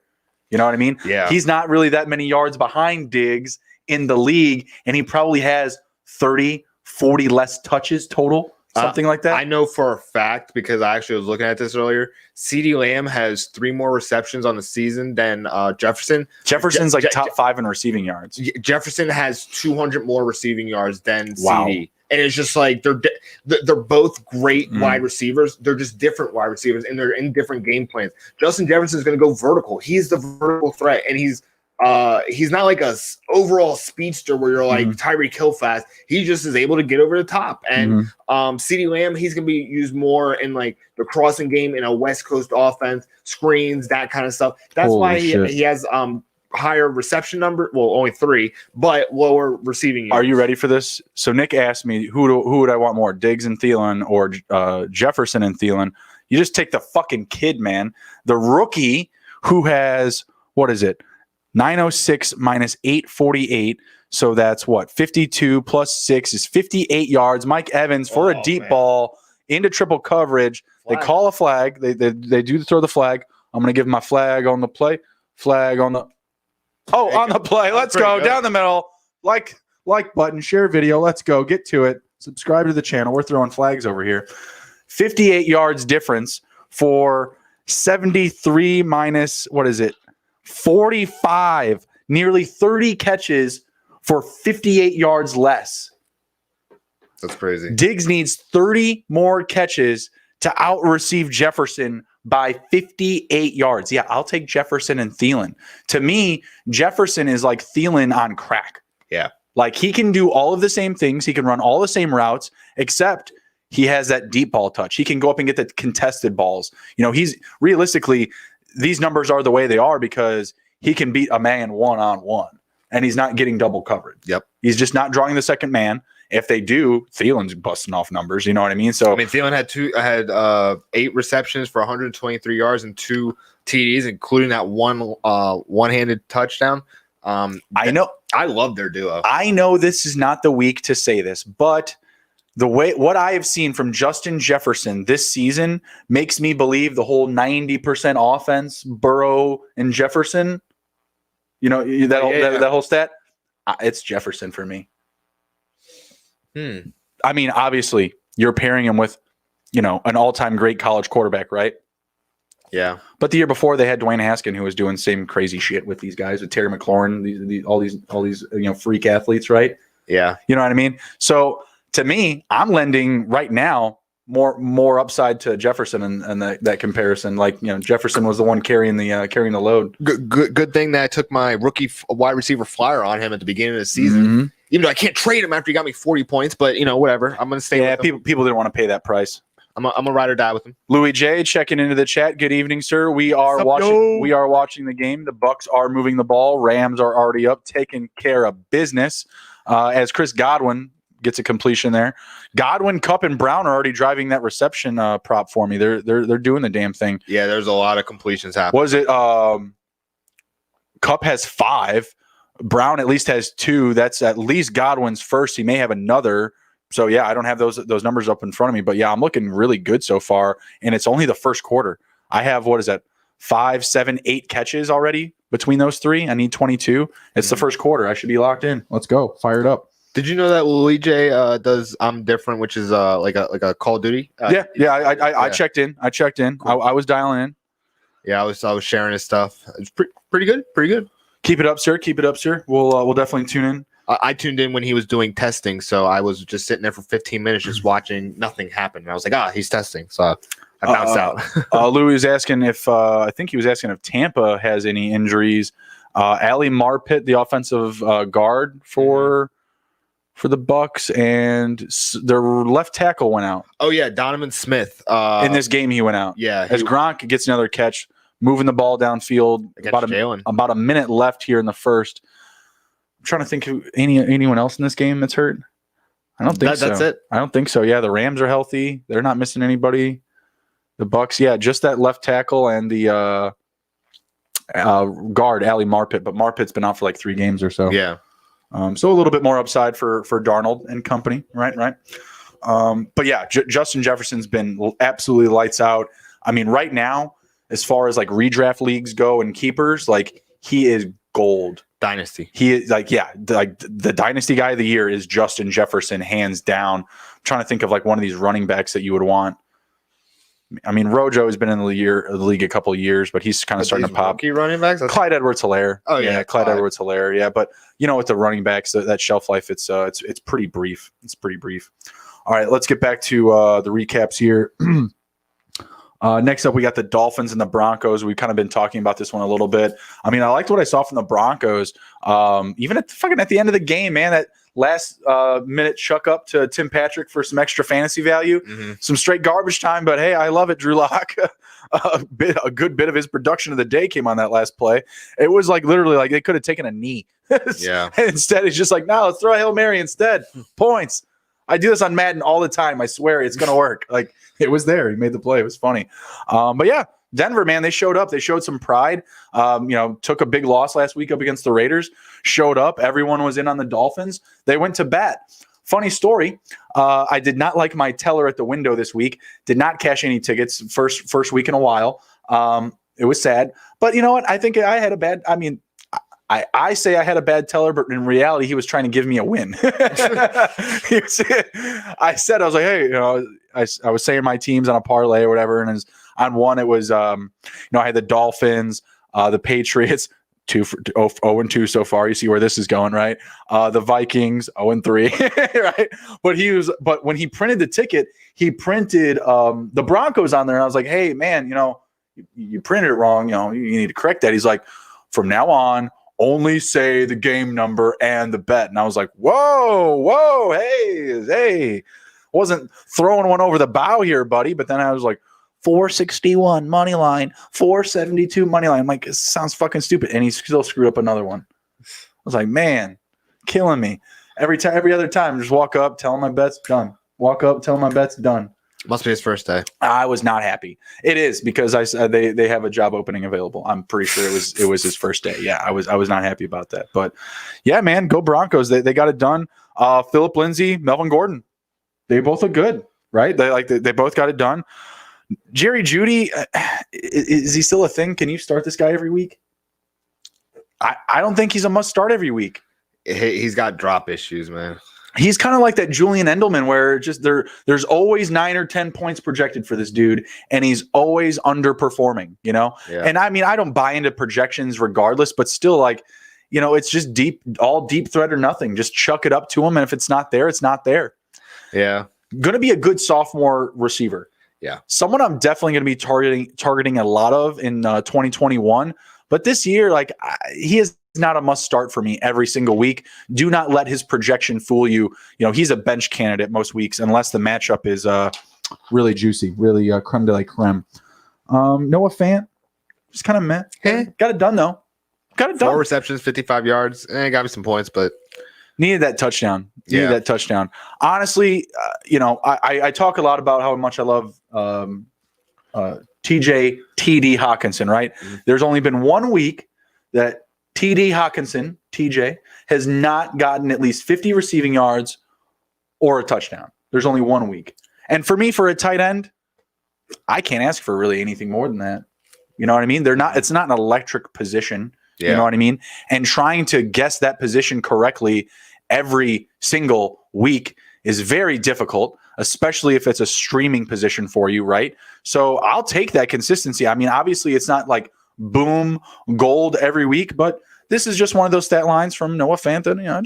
I'll just take it. I'll take it. I'll clean it up. Yeah. Mike Evans, he's really pushing for it. Oh, they called it a touchdown. Wow.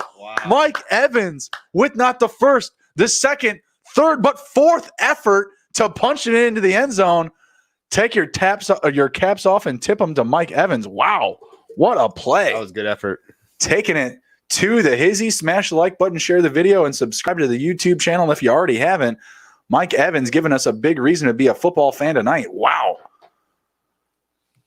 And that's just a beat him a couple yards off the line of scrimmage. Fourth effort was there. Let's go. Great news, guys. Tom Brady's not going to give me negative points tonight. Great job. Touchdown, Tom Brady. Touchdown, Tom. 10 plays, 75 yards, 4 minutes and 45 seconds. We got a tie game here in Tampa Bay. 14 left to go in the half. Good game. Solid stuff. Let's see. KJ Hamler, a waiver wire guy that we're always talking about. Nothing that great. 4 catches, 35 yards. For the Dolphins, nothing that crazy. Devontae Parker did find the end zone, which is nice. 6 for 61 and 1 touchdown. He did make some headway on DJ Shark, right? Mhm. Made some headway there. Me and Nick, we got the DJ Shark, Devontae prop season-long yardage going, right? Do we have a total there? I'll look it up right now while you're talking about it. I might already have it. I already have it up right now. I got the leaders up. Oh, okay. Probably won't find them anywhere near the fucking leaders. They're literally right next to each other, Nick. They're literally 34 and 35. Oh my gosh. So DJ Shark 523, or no.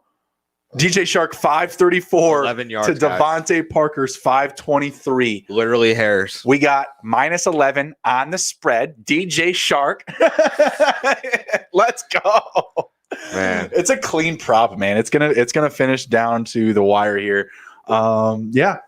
If DJ Shark wins, Nick is shaving his beard. And if Devontae Parker wins, I am shaving my head. So, yep. And it will be filmed in my garage. Yep. It's probably going to be fucking cold. Bring a sweater. Yeah. Emron's going to be filming. It's going to be a lot of fun. It's going to be good stuff. All right. Next matchup here. Pretty much cleared up the Dolphin talk there with Fitz and Tua earlier. Tua is going to be the guy going forward. If he doesn't get it done up against the Jets, it's got to be Fitz going forward. Did you know Rex Burkhead tore his ACL? Yeah, I was getting there. Yeah, it sucks. I was pretty sad about it. I just saw it on the side, and I was like, dang, I didn't know he tore his It's really interesting that Rex Burkhead had to tear his ACL for James White to be a thing. Sad. That's crazy. James White, what? You know what I mean? He had to have Burkhead literally lose a leg to get any value. But we'll dive into that as we get to that matchup here. On this one, we got the Jets and the Chargers. First off, again, I know I'm picking on Joe this week, but Herbert, even if Joe Burrow finished his game, threw a couple more touchdowns, no interceptions, Herbert's still going to be rookie of the year, putting the stamp on it. Dude had 3 touchdowns, I believe, at the half. It's ridiculous. For Keenan Allen, 19 targets, 16 receptions, 145 yards, and 1 touchdown. Feed Keenan. Keenan blocks. Mike Williams, 4 receptions, 72 yards, and a touchdown. And then Hunter Henry, 4 receptions, 48 yards for a touchdown. So, man, this guy, Justin Herbert, he's taken the league by storm. It's kind of like what Joe Burrow should be doing, but he's doing it.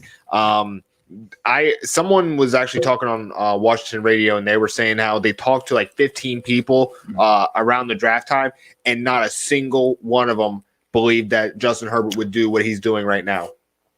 You and I were talking up Justin Herbert ton. I know Washington football. I'm just saying you and I were talking up. When we saw the combine, Justin Herbert was the only thing Nick and I talked about for probably about 4 or 5 days. Did you see the deep ball on that dude?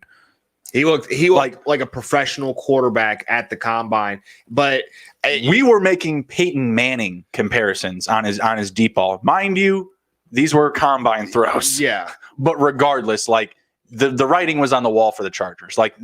This pick at 7 was a monster home run, over the board, out of the park. Yeah. Also, Justin Herbert is 1-0 since he shaved his head. So interesting. I was gonna say, was it his? I feel like he also shaved his face too, but I guess he had a little dirty Sanchez going, and he just cleaned it all up. Yeah, something. Yeah, I mean, he went from junior year to back down to 8th grade. It's pretty brutal. The Justin Disney Channel Herbert. But other than that, I mean, he's propping up some value to some odd folks. Kalen Ballage, Mr. NFL bicycle. Everybody gets a ride. Miami Dolphins, New York Jets. Now the Chargers getting their taste of Kalen Ballage. It's tasting good. He's getting how many targets did he have? 9 targets, 7 catches. Yeah. Did he go anywhere with them? No. Does it matter in fantasy? No. Let's go. Yeah. Kalen Ballage. Fun fact, this week, Kalen Ballage started over Teddy Bridgewater in my 2-quarterback league, 14 teams. I also didn't start a defense. Take it to Hizzy. There we go. I started Chicago defense this week. Let's go. Jeez. Let's go. Got me 0 points and a dub. Thank you.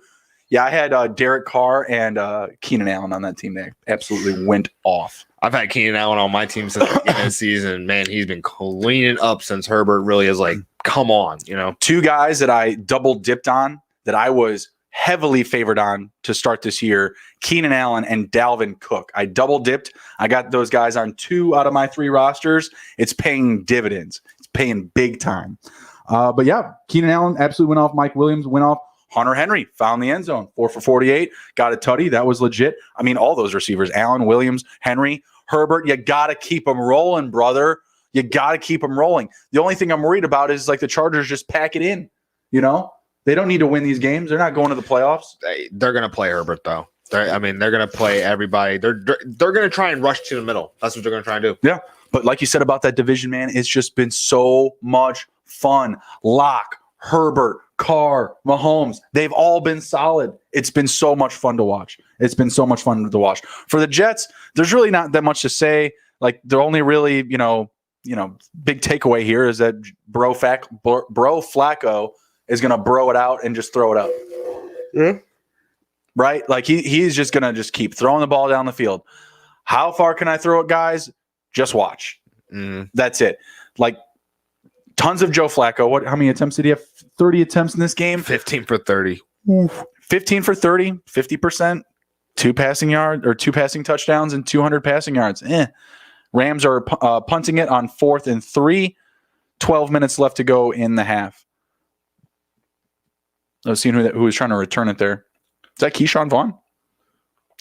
Remember when we thought Keyshawn Vaughn would be a thing? You thought Keyshawn Vaughn was going to be a thing. Well, of course I did. Keyshawn Vaughn's awesome. Think Keyshawn Vaughn was going to be a thing. Well, like immediately after I said Keyshawn Vaughn would be a thing, they signed LaShawn McCoy. Yeah. It was perfect timing. That didn't help, and then the Bucs went ahead and actually played LaShawn McCoy ahead of Keyshawn Vaughn. And that was just the nail in the coffin, guys. I don't know what it is. Tom just doesn't trust the young guys, in my opinion. I think that's what it is to me. When was the last time you saw a rookie running back alongside Tom Brady? A rookie running back. I'm trying to think. So he had Kevin Falk. He had Corey Dillon. He had. They weren't rookies though. You're just naming off the running backs that he had. And then those guys were like 3 Super Bowls. None. Yeah, he just doesn't deal with them, and I think it just comes from a maturity stance. Like, he doesn't allow Rojo to catch balls anymore. There's a reason for it. You know what I mean? Like, there's a reason why Rojo doesn't have 7 catches for 9 yards anymore. It's because Tom said, "Yeah, we're not doing that anymore. I'm going to pass to Fournette. He can get me 7 catches for 12 yards, a little bit better."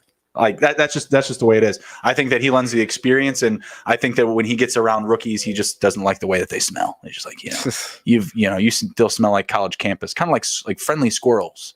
You smell like friendly squirrel campuses right now. Get the hell away from me. I can smell your Axe cologne. Definitely seems like an Old Spice old man type of guy. We get back to it here. The Jets. We talked about LaMichael P. Ryan. Frank Gore. There's some value there going forward. You can make a dollar holler on, a Denzel Mims, Brashad Perriman even. Perriman, he hit a big one. I mean, it was 1 for 49 and a touchdown. Don't get me wrong. There was nothing else there all day. 1 catch, 5 yards. That was it. But if you're deep in desperate times, one of these receivers could pop off with, they're touchdown dependent options. We go over those guys every week. And if you're really desperate, one of these Jets wide receivers could be the answer. Which one will not be, though, is Jamison Crowder. May he rest in peace since Joe Flacco has come on. What did he have this week? 1 for 3? 1 for 3. Denzel Mims had 8 targets. Remember when Jake Seeley, he buried me about the Jamison Crowder hate? That's the thing about backup quarterbacks coming in. They already have chemistry with the backup wide receivers. So when they come on, they're looking for their Mims guy. Remember when Jeff Smith had like 11 targets? Yeah. What the fuck? Yeah, it's practice chemistry. Like when a backup quarterback comes in, look for like the 4th or 5th receiver to actually pop off. It's weird. It's very weird. Braxton Berrios. Still need that $5, Emron. What the hell? It's from like week 2, bro. Ty Johnson. That's the last Jets blurb. All right, Ty Johnson. Really desperate, really deep times. I don't know. That's a guy that could get 4 or 5 catches for you. If there's no LaMichael P. Ryan back there, Frank Gore, as inhuman as he is, 37 years old, still in this league, he's going to need a breather. they don't have anyone else there other than Ty Johnson behind LaMichael P. Ryan. So could be another guy to grab. Again, you need to be very desperate. Let me reiterate the desperation that you need. All right, getting over to the Houston and Texans game. Man, Patriots laid one on me here. Cam, he showed up. He put up the stats, but could not get the win. The passing game was there for Cam. He was able to light up the box score, but literally it was just the last drive. They just stalled. Like that was it. Offense for the Patriots needed to make one more play. They couldn't do it. I don't know if it was because they were missing Burkhead or what, but as soon as Burkhead went out, James White season began.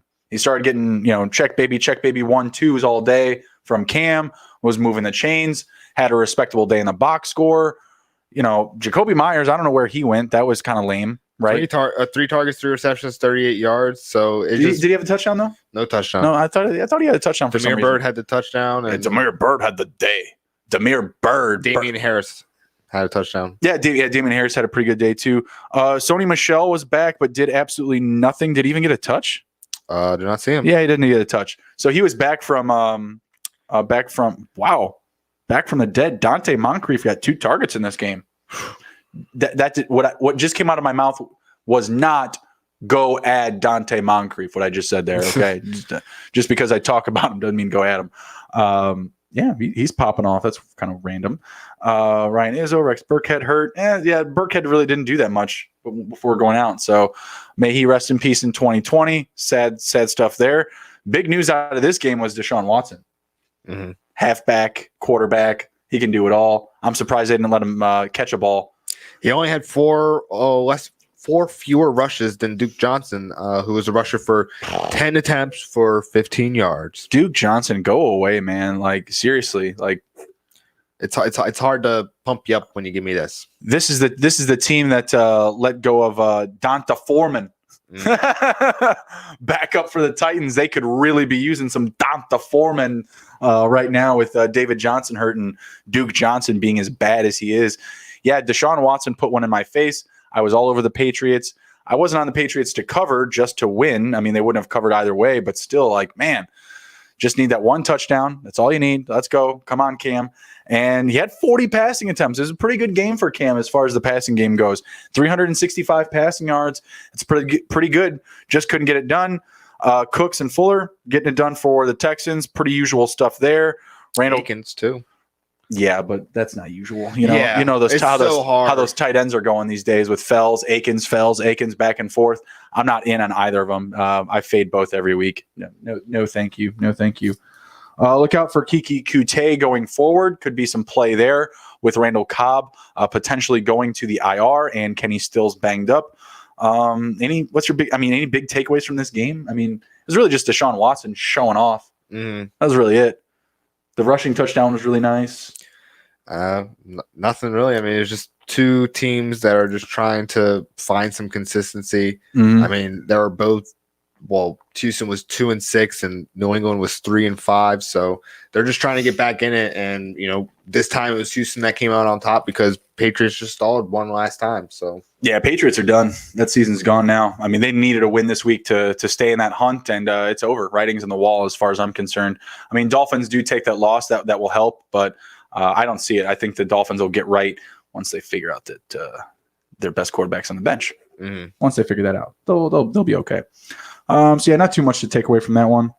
See, next up we got the Steelers and the Jags. Really another one, not too much to take away from. Like, this was pretty much everything that everyone expected. Jags do absolutely nothing. Put up a monster show on defense, right? Steelers throttle the offense, score a bunch of points. Big Ben has a day. Claypool, Juju. I think Johnson's the man in there now. Is it though? I've seen him pop off on some. Target-wise, he's the dude. Chase Claypool. Oh, the 16 targets is real, but I think Chase Claypool's the big home run guy, and I think Juju is more of like a singles guy. Ooh, that's going to be interference. You got there early. So we missed the past couple plays here. 2 plays ago, Evans had a good contested opportunity downfield. Jalen Ramsey got the better of him, and on this one, looks like Jordan Fuller gets to his man. Scotty Miller, about 2 seconds too soon, pops his shoulder. It was a pretty easy one here. I know you missed it, so we'll give it a second. Tom throwing into a really tight window. Oof. And yeah, Fuller just gets there just 2 seconds too early. Just you get that shoulder on him, you're done, man. You're done. That's tough.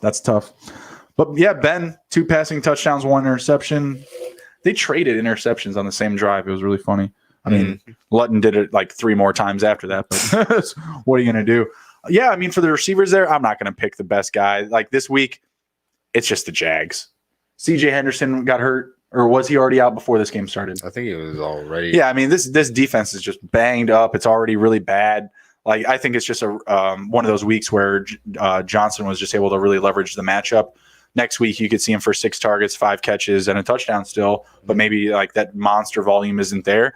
Chase Claypool is the guy that I want because he is the guy that Big Ben goes to on 4th down and 3rd down, like every time. He's scored 9 touchdowns so far. Like, man, we should have taken him in a touchdown prop. I don't know why I didn't take Tyreek Hill. I would have smoked you guys by now. You'd have been done. Cooked. Yeah, absolutely. Roby Anderson got me a touchdown this week, though.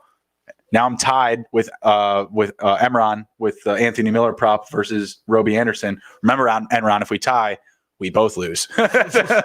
We're both shopping with like superheroes, and Nick's filling in. There you go. Then the prop just gets the better of us. Like we lose to our own sports book, our own prop book. Yeah, like man, we made a damn good number. What are you gonna do? Well, we didn't make a number, I guess. We picked two good guys, but yeah, I mean. Trying to think of any other takeaways here other than Jake Lutton's really bad. The Jags need to use James Robinson to set up the pass. Like run, pass. I mean, the Jags just want to be the Bears. I don't know what it is. Like, try throwing on 1st down every now and again, Jake Lutton. Benny Snell steals a touchdown from James Conner.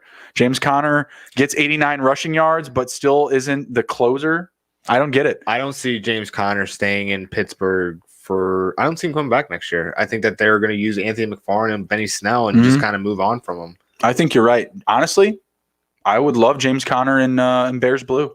That wouldn't be a bad pick. I mean, he's a hard-nosed runner. The only thing I really just bugaboo about him is that he runs so straight up. The only other guy that really ran straight up like that was Eric Dickerson, and he still has the season lead for most rushing yards in the season. So yeah, I think that would be a great stash of Montgomery and James Conner. I think that would be a solid room back there. Be able to open up things for Tariq Cohen as a pure pass receiver. And I think they just need that depth there, as we literally had almost all 3 starting running backs go out this year. So, yeah, I would definitely make $1 on them if I was the Bears. And the reason why I like it is just because the McCaskies are, they're a very traditional football club, and the Bears kind of hum to that same tune, right? They want to be, they want to be conservative. They want to be traditionist. As Mike Evans trying to go for his 2nd touchdown, catching the ball just inside the 4-yard line. Who do we get right here? Maybe we get some Rojo. If I could hit that Rojo touchdown right now and hit that prop, that monkey knife fight prop, my first go around here, that'd be sick. That'd be good stuff. Ramsey, I think he might even be getting a penalty on that, so they might even be. Oh, they're not bringing it closer to the 1. The penalty was declined. You don't get to go forward. You just have to cancel that shit. DJ Shark, Keelan Cole, Chris Conley. What they need right now is Gardner fucking Minshew. Like, that's what they need here. They don't need play calling. They really don't even need Robinson to open up the passing game. They just need Gardner Minshew as Rojo. Cash the ticket. Let's go. There you go. There's my 2nd touchdown. Let's go. Let me just make sure I'm not over celebrating. That was Fournette. Was it really? Wow. No, what's worse about that, literally, is that I'm going against Leonard Fournette in a matchup where I have Rojo. And Fournette has not been the goal line guy. This is annoying. I absolutely hate this. Ronald Jones just does not deserve this. I'm sorry. He doesn't deserve it. I mean, maybe he'll get his opportunity back. I thought I hit the prop. That sucks. It really just hurts me more in fantasy. Like, I'll lose $5 on a prop, but man, that's a real kick in the dick. The disrespect for Rojo. Like, what has he done this game already? What has he done this game? I'm going to pull up the stats for this game. It's pissing me off, man. He's had a couple drops. in this game so far? Yeah. He had one that was just like, dude, like what? Man, Rojo, don't be dropping the ball, but still, drops aren't goal line carries. What the fuck, man? What the duck, Rick? Oh man, let me take a look at this really quick. So Rojo, where'd you go, Rojo? 6 for 16. He only has one target, so that's just one drop. Then just one drop. Yeah, I mean it's not great. It's not great so far. Just a couple yards per touch. Man, that's brutal. That is Mick brutal on my fantasy box score. All right, stop crying.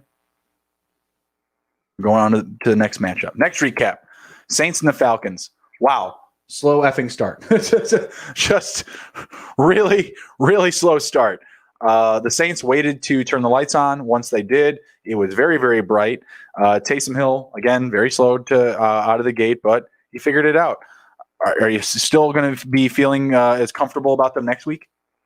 Yeah, he actually did show a lot to me. He was sacked 3 times, but had no interceptions. Had one fumble loss, but I mean, he is kind of a rushing quarterback.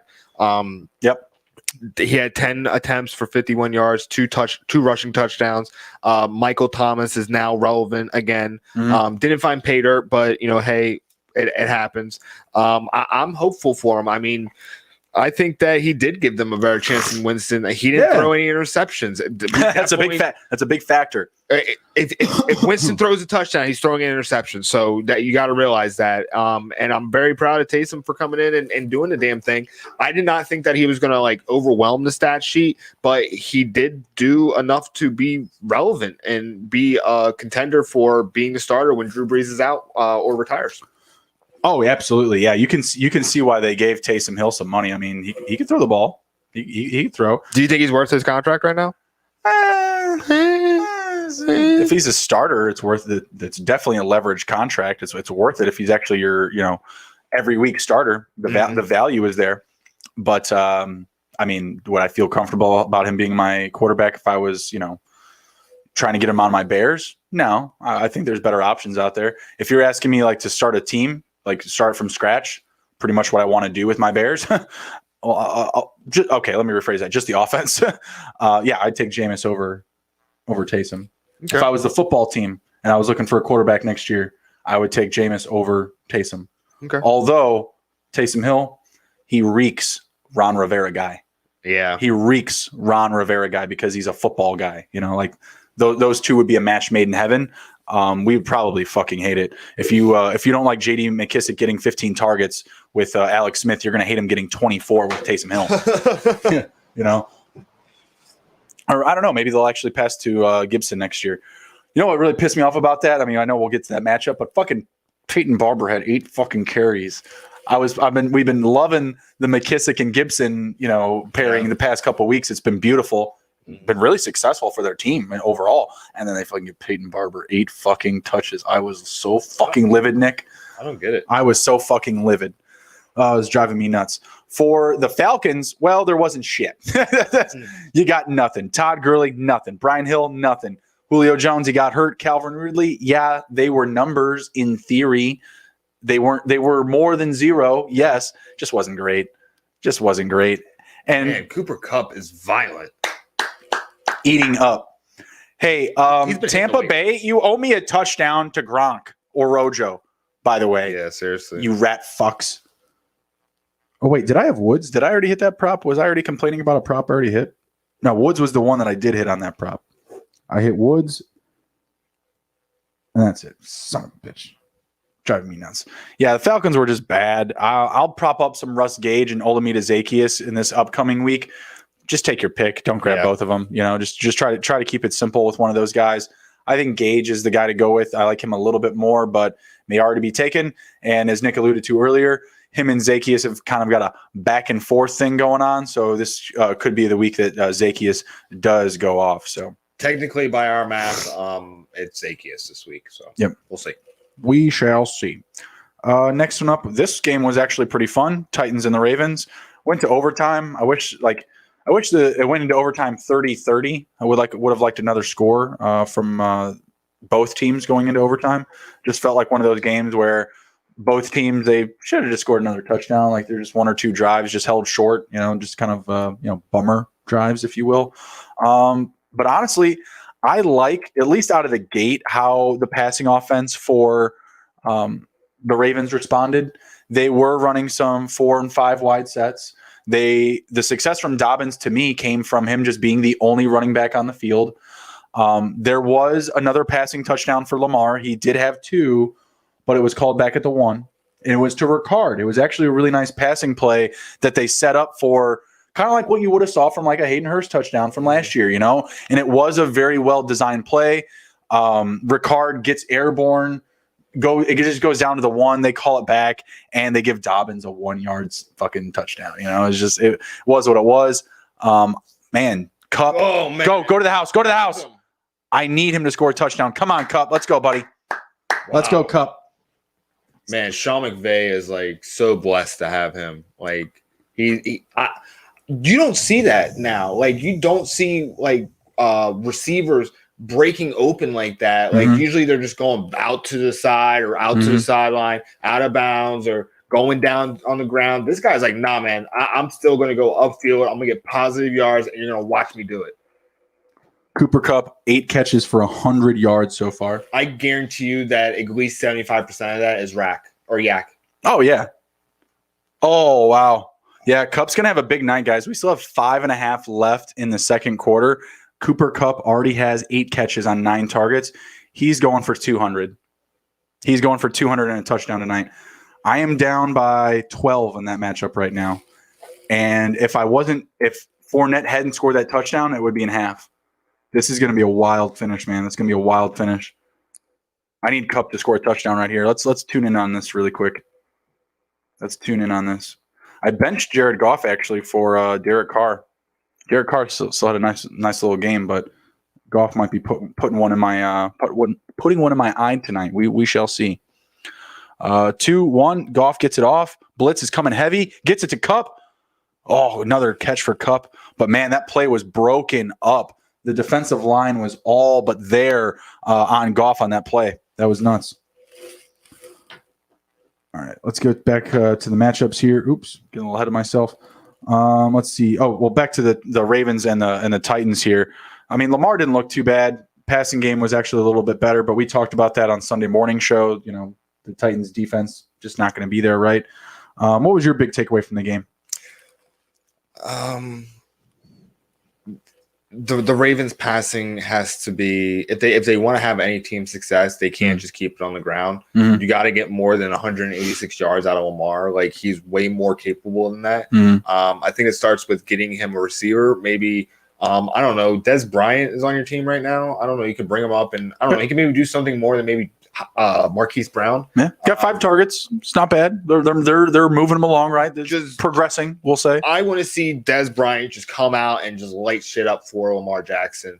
I'm glad to see that Mark Andrews is finally getting some more play, more receptions, more yardage, a touchdown. He's been killing me. I started Eric Ebron, and he played and scored a touchdown. So I only lost like 3 points by starting Ebron over Andrews. That shouldn't be it. It should be Andrews and then just insurance policy Ebron. Right.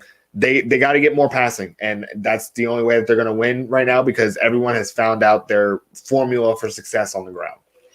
Yeah, I absolutely agree. Last year, all the success that Lamar Jackson had, it was great. But, every year we always talk about like, the league's going to figure you out. The league's going to figure you out.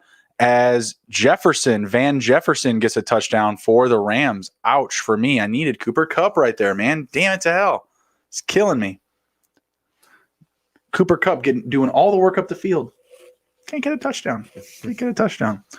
I like some of the things that I saw from the passing game from the Ravens yesterday, but it wasn't enough, obviously, right? Especially in overtime where the offense really stalled. A couple of other drives where, game of inches, right? Marquise Brown making some bad plays, making some drops. I legitimately hope that his role is reduced. I really do. It needs to be Willie Snead and it needs to be Des Bryant on the X's and O's right now. Yeah. And just Marquise Brown in the slot maybe. Maybe that's what they do next week and they really open things up. I don't know what I'm talking about next week. 3 days from now. Yeah. Yeah. If Mark Ingram and Dobbins can't get right, you got to fire up all of Gus Edwards. But we'll have an update on the Wednesday show. For the Titans, everything was good. Everything was great. Everything was great. AJ Brown, Corey Davis, fantasy relevant days. Derrick Henry got right. I wanted to start him in fantasy or in DFS. I did not. Ryan Tannehill looked okay. Hit over his number. The props that I was going to bet at the book, they all hit. They wouldn't let me. They wouldn't let me parlay them. Yeah. William Hill in DC. They handed out prop sheets this week, and I texted Nick and Emron. I was like, "Oh, they handed out props. I'm pretty pumped." And then right away, Emron called. He's like, "Yeah, but you can't parlay them." I'm like, well, "What the fuck? What the fuck?" I didn't even think that you couldn't. I wasn't even thinking that. I was thinking like, which ones am I there? Yeah. And I took Lamar Jackson under on total yards. It was 286, and he hit, what was it, 186 plus 50, so well under that. Ryan Tannehill over 218. He hit 259, easy money. And Dalvin Cook over 103, and he hit like 115. That would have been a cash. I was not happy about that. I was not happy. And of course, I get to the window and I ask the guy, I was like, "Hey, sir, can I parlay these?" "No. And by the way, I'm going to print your tickets incorrectly." Bastard. Me and that guy were not friends. we did not blend well together that day. All right, next up, we got the football team and the Bengals. Joe Burrow, may he rest in peace. Just take a 1, 2, 3 seconds of silence for Joe Burrow. But Alex Smith, the best quarterback in the NFC East, getting it done still. I got to prop him up. I got to bang that Alex Smith drum every single week. I got the football team to win the division. Emron's got the Eagles. Nick's got the Giants. Me and Nick we're behind just a little bit by a tie. But I said the football team gets a win this week. It's going to be a huge leverage for them in this division. What was your biggest takeaway from the game other than obviously the Bengals are dead in the water without Burrow? Honestly, Antonio Gibson is probably the best option for DFS next week, or actually in 3 days, because he's playing the Dallas Cowboys again.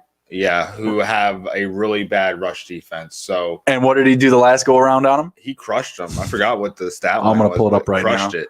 Yeah. I would be hammering down on Antonio Gibson against the Cowboys. 128 rushing yards up against the boys last go around. There you go. We also told you to start him in DFS that week as well. You're welcome. Yeah. So Terry McLaurin, he's the only receiver worth a damn in Washington. Steven Sims, he did get a touchdown. He's bottom of the barrel. You gotta. The Sims bros are not doing it, man. Like they have a lot on and off. They have a lot of sex appeal, in my opinion. Cam Sims plays a ton of snaps. Sims has that gadget utility to him, right? Just like you can spread him out. He can be a weapon from anywhere in the field. So they have a lot of sex appeal to him, but you can't start these guys. Like it's got to be a really desperate situation to get either one of them in your lineup. And realistically, they could score a touchdown. Like the way that the football team is playing right now, they got to pass a lot.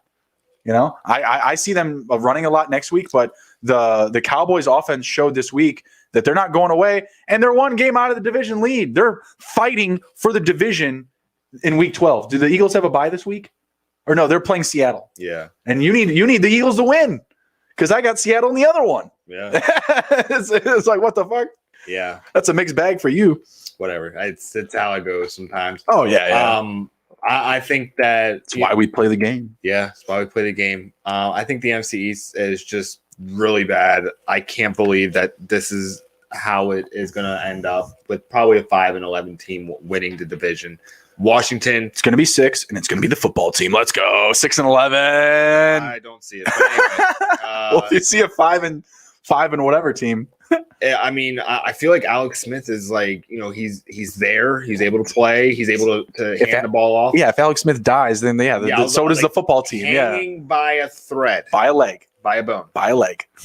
by a titanium rod. Titanium tendon. Nice. Nice catch. Antonio Brown cleaning it up. Driving that prop number for me. I'm absolutely loving that. Brown, Godwin, and Kupp. They may hit the 22 receptions by halftime. I can see that. I can absolutely see it. Kupp is doing it half of it himself. It's absolutely nuts. I'm loving it. Continue to fire those guys up. Let's see here with the football team, McKissick and Gibson. I'm firing them up every week in DFS. Terry, another solid game, 5 for 84. Needs a touchdown though. Yeah, needs to start. Alex Smith needs to start finding the end zone. I think they are going to get the win though up against the Cowboys on Thanksgiving. I think they're the underdogs. Sweet, they're plus option. I'm heading to the book. Sure. Let's go. Oh, that's going to be rough. Do I want to go to the book for 3 games on Thanksgiving? I don't know. I'm not doing anything. I could make it happen. We'll see. Peyton Barber getting 8 touches for 28 yards. That was my hate of the day. Like that just limited McKissick's role, and I was starting McKissick in a couple spots, so I wasn't happy about that. For the Bengals, yeah, fade all of them going forward. All of them going forward. No Burrow, no Bengals. No cover, no Bengals. No thank you. Next up, we got the Panthers and the Lions. Lions completely got shut out. Are you comfortable starting any Lions going forward?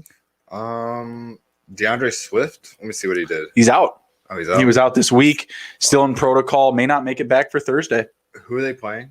Thursday, they are playing. Give me 1 second. The Houston Texans. Good matchup. It's a good matchup on Thanksgiving. I play AP. Yeah, I'll play AP. Obviously, I got to show some more love for my boy TJ TD Hawkinson. Got to start him every week for the Lions. Kenny Galladay, I don't know if he'll make it back. I mean, he was an option to come back this week. Maybe he makes it back for Thursday. If he does, that'll lend a few more options or upside for this offense. But yeah, I'm going to say to stay away from Matt Stafford. Actually, you know what? Fire up Matt Stafford up against Houston. He should have a good day up against Houston on Thanksgiving. Maybe. No, I think he will. I think Matt Stafford will rebound. I think they're playing that game at home too. I think that'll help out. Let me check. I can't check because I hit the back button. Yeah, they're playing that game at home, so I think he'll bounce back. The Panthers, they need Teddy Bridgewater still. Philip Walker's it was a cool thing, but it's just still not that great. Like he was able to get his guys the ball, but he also had a couple turnovers. Didn't love it. I'd like to see another week of him. I think Teddy Bridgewater's going to be back. He was fighting to get back in this lineup this week. It just seemed like it was never going to happen. But every other day, it was like, nah, Teddy's still trying to play. Teddy's still trying to play. Teddy's still trying to play.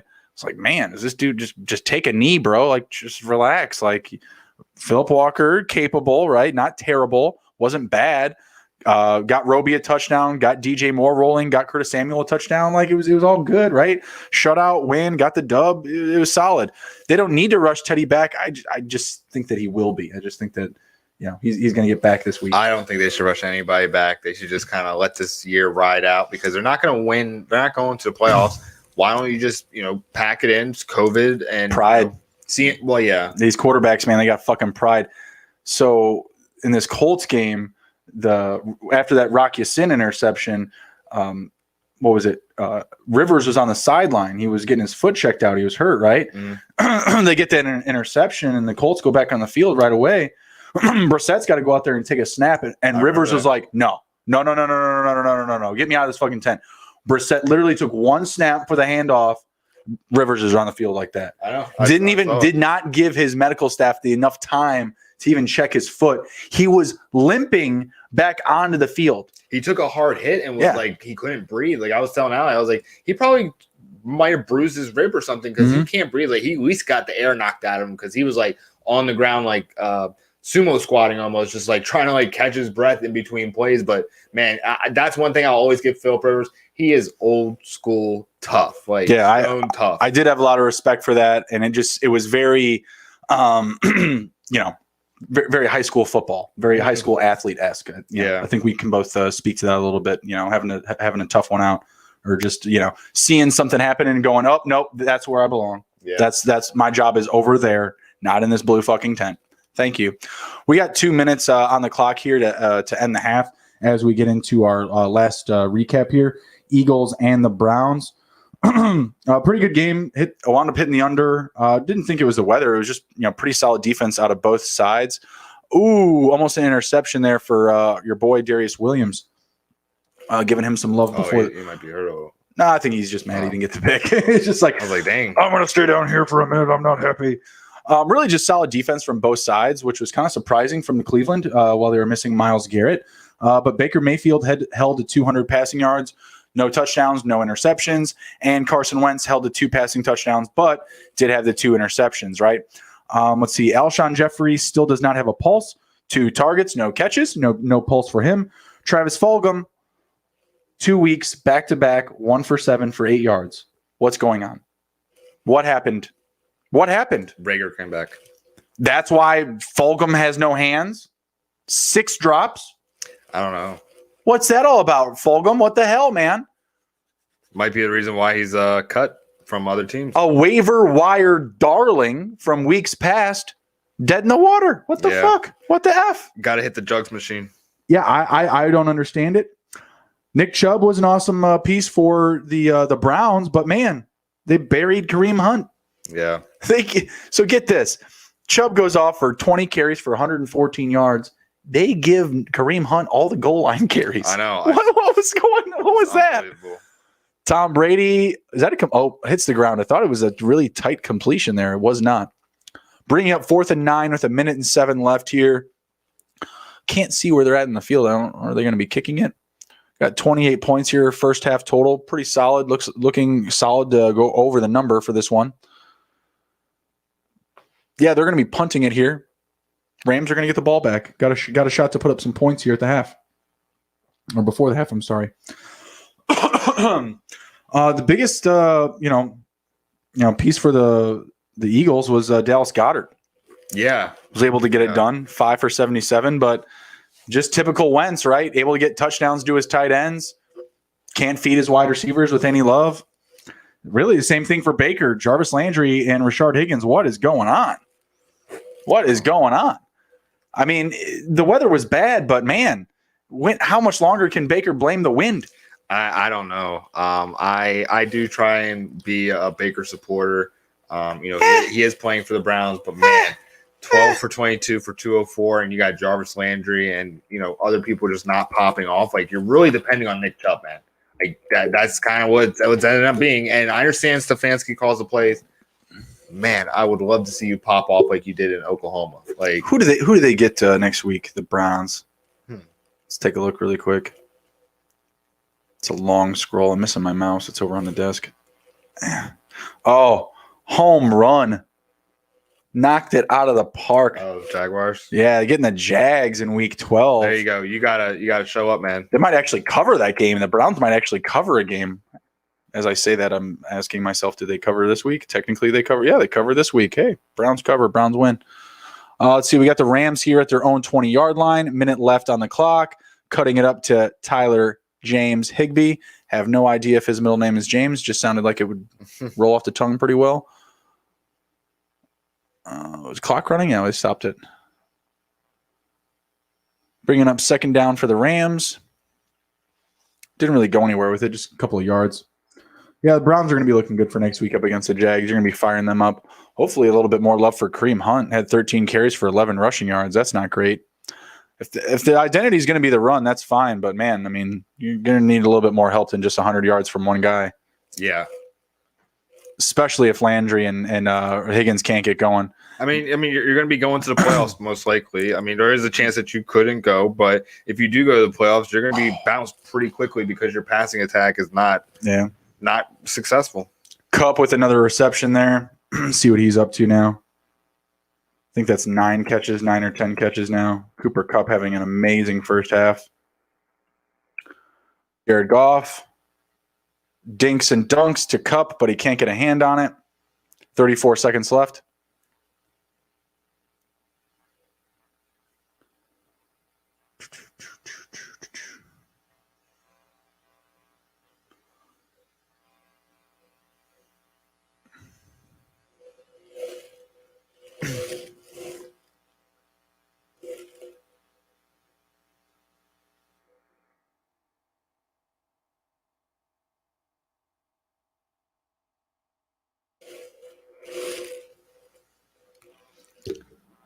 See what we get here. Jared Goff, another dink and dunk. This time it's to Malcolm Brown. Jeez. 23 seconds. Clock is running. Okay, now they called a timeout. They're about to midfield. I think it's 3rd down. It's not great. Really slow. Looks like they're playing for the field goal here. Not really trying to stretch the field here to close out the game. Man, Cooper Kupp just cleaning up, though. Needs that touchdown. Let's check in just the box score for this game.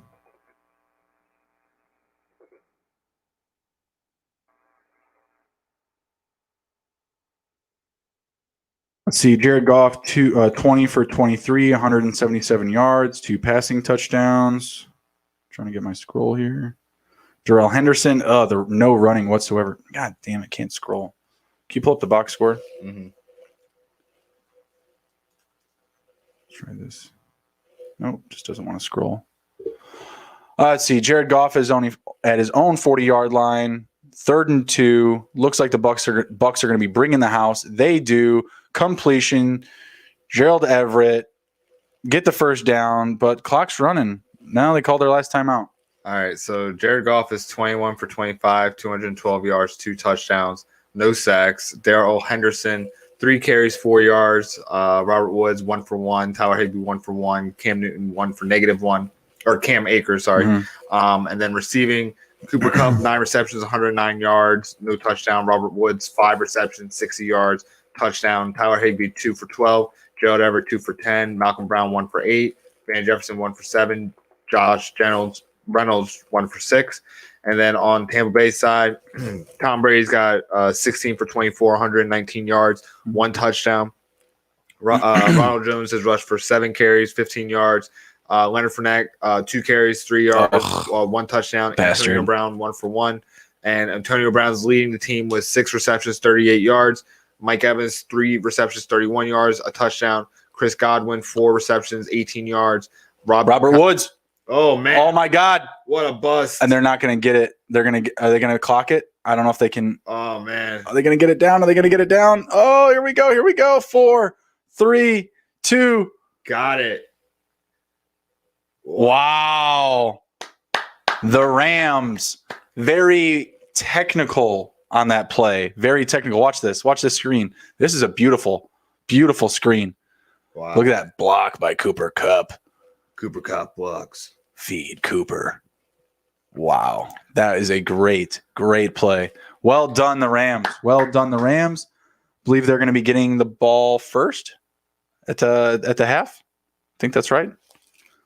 So, yeah, they'll be looking good coming into the second half of this game. Solid start. Pretty satisfied so far. Yeah. Pretty good game. I like it. Hit it. Oh, yeah. I was going to say, don't be missing it now. Don't be missing it now. All right, guys. Thanks for everybody for stopping in. This was Take It to the Hizzy 74, TITTH 74. Hope you guys had a good week 11. Hope it finishes out well here in the second half. You got anything to close it out? Nope. I'm good. Yep. You guys do well. Take care. See you guys.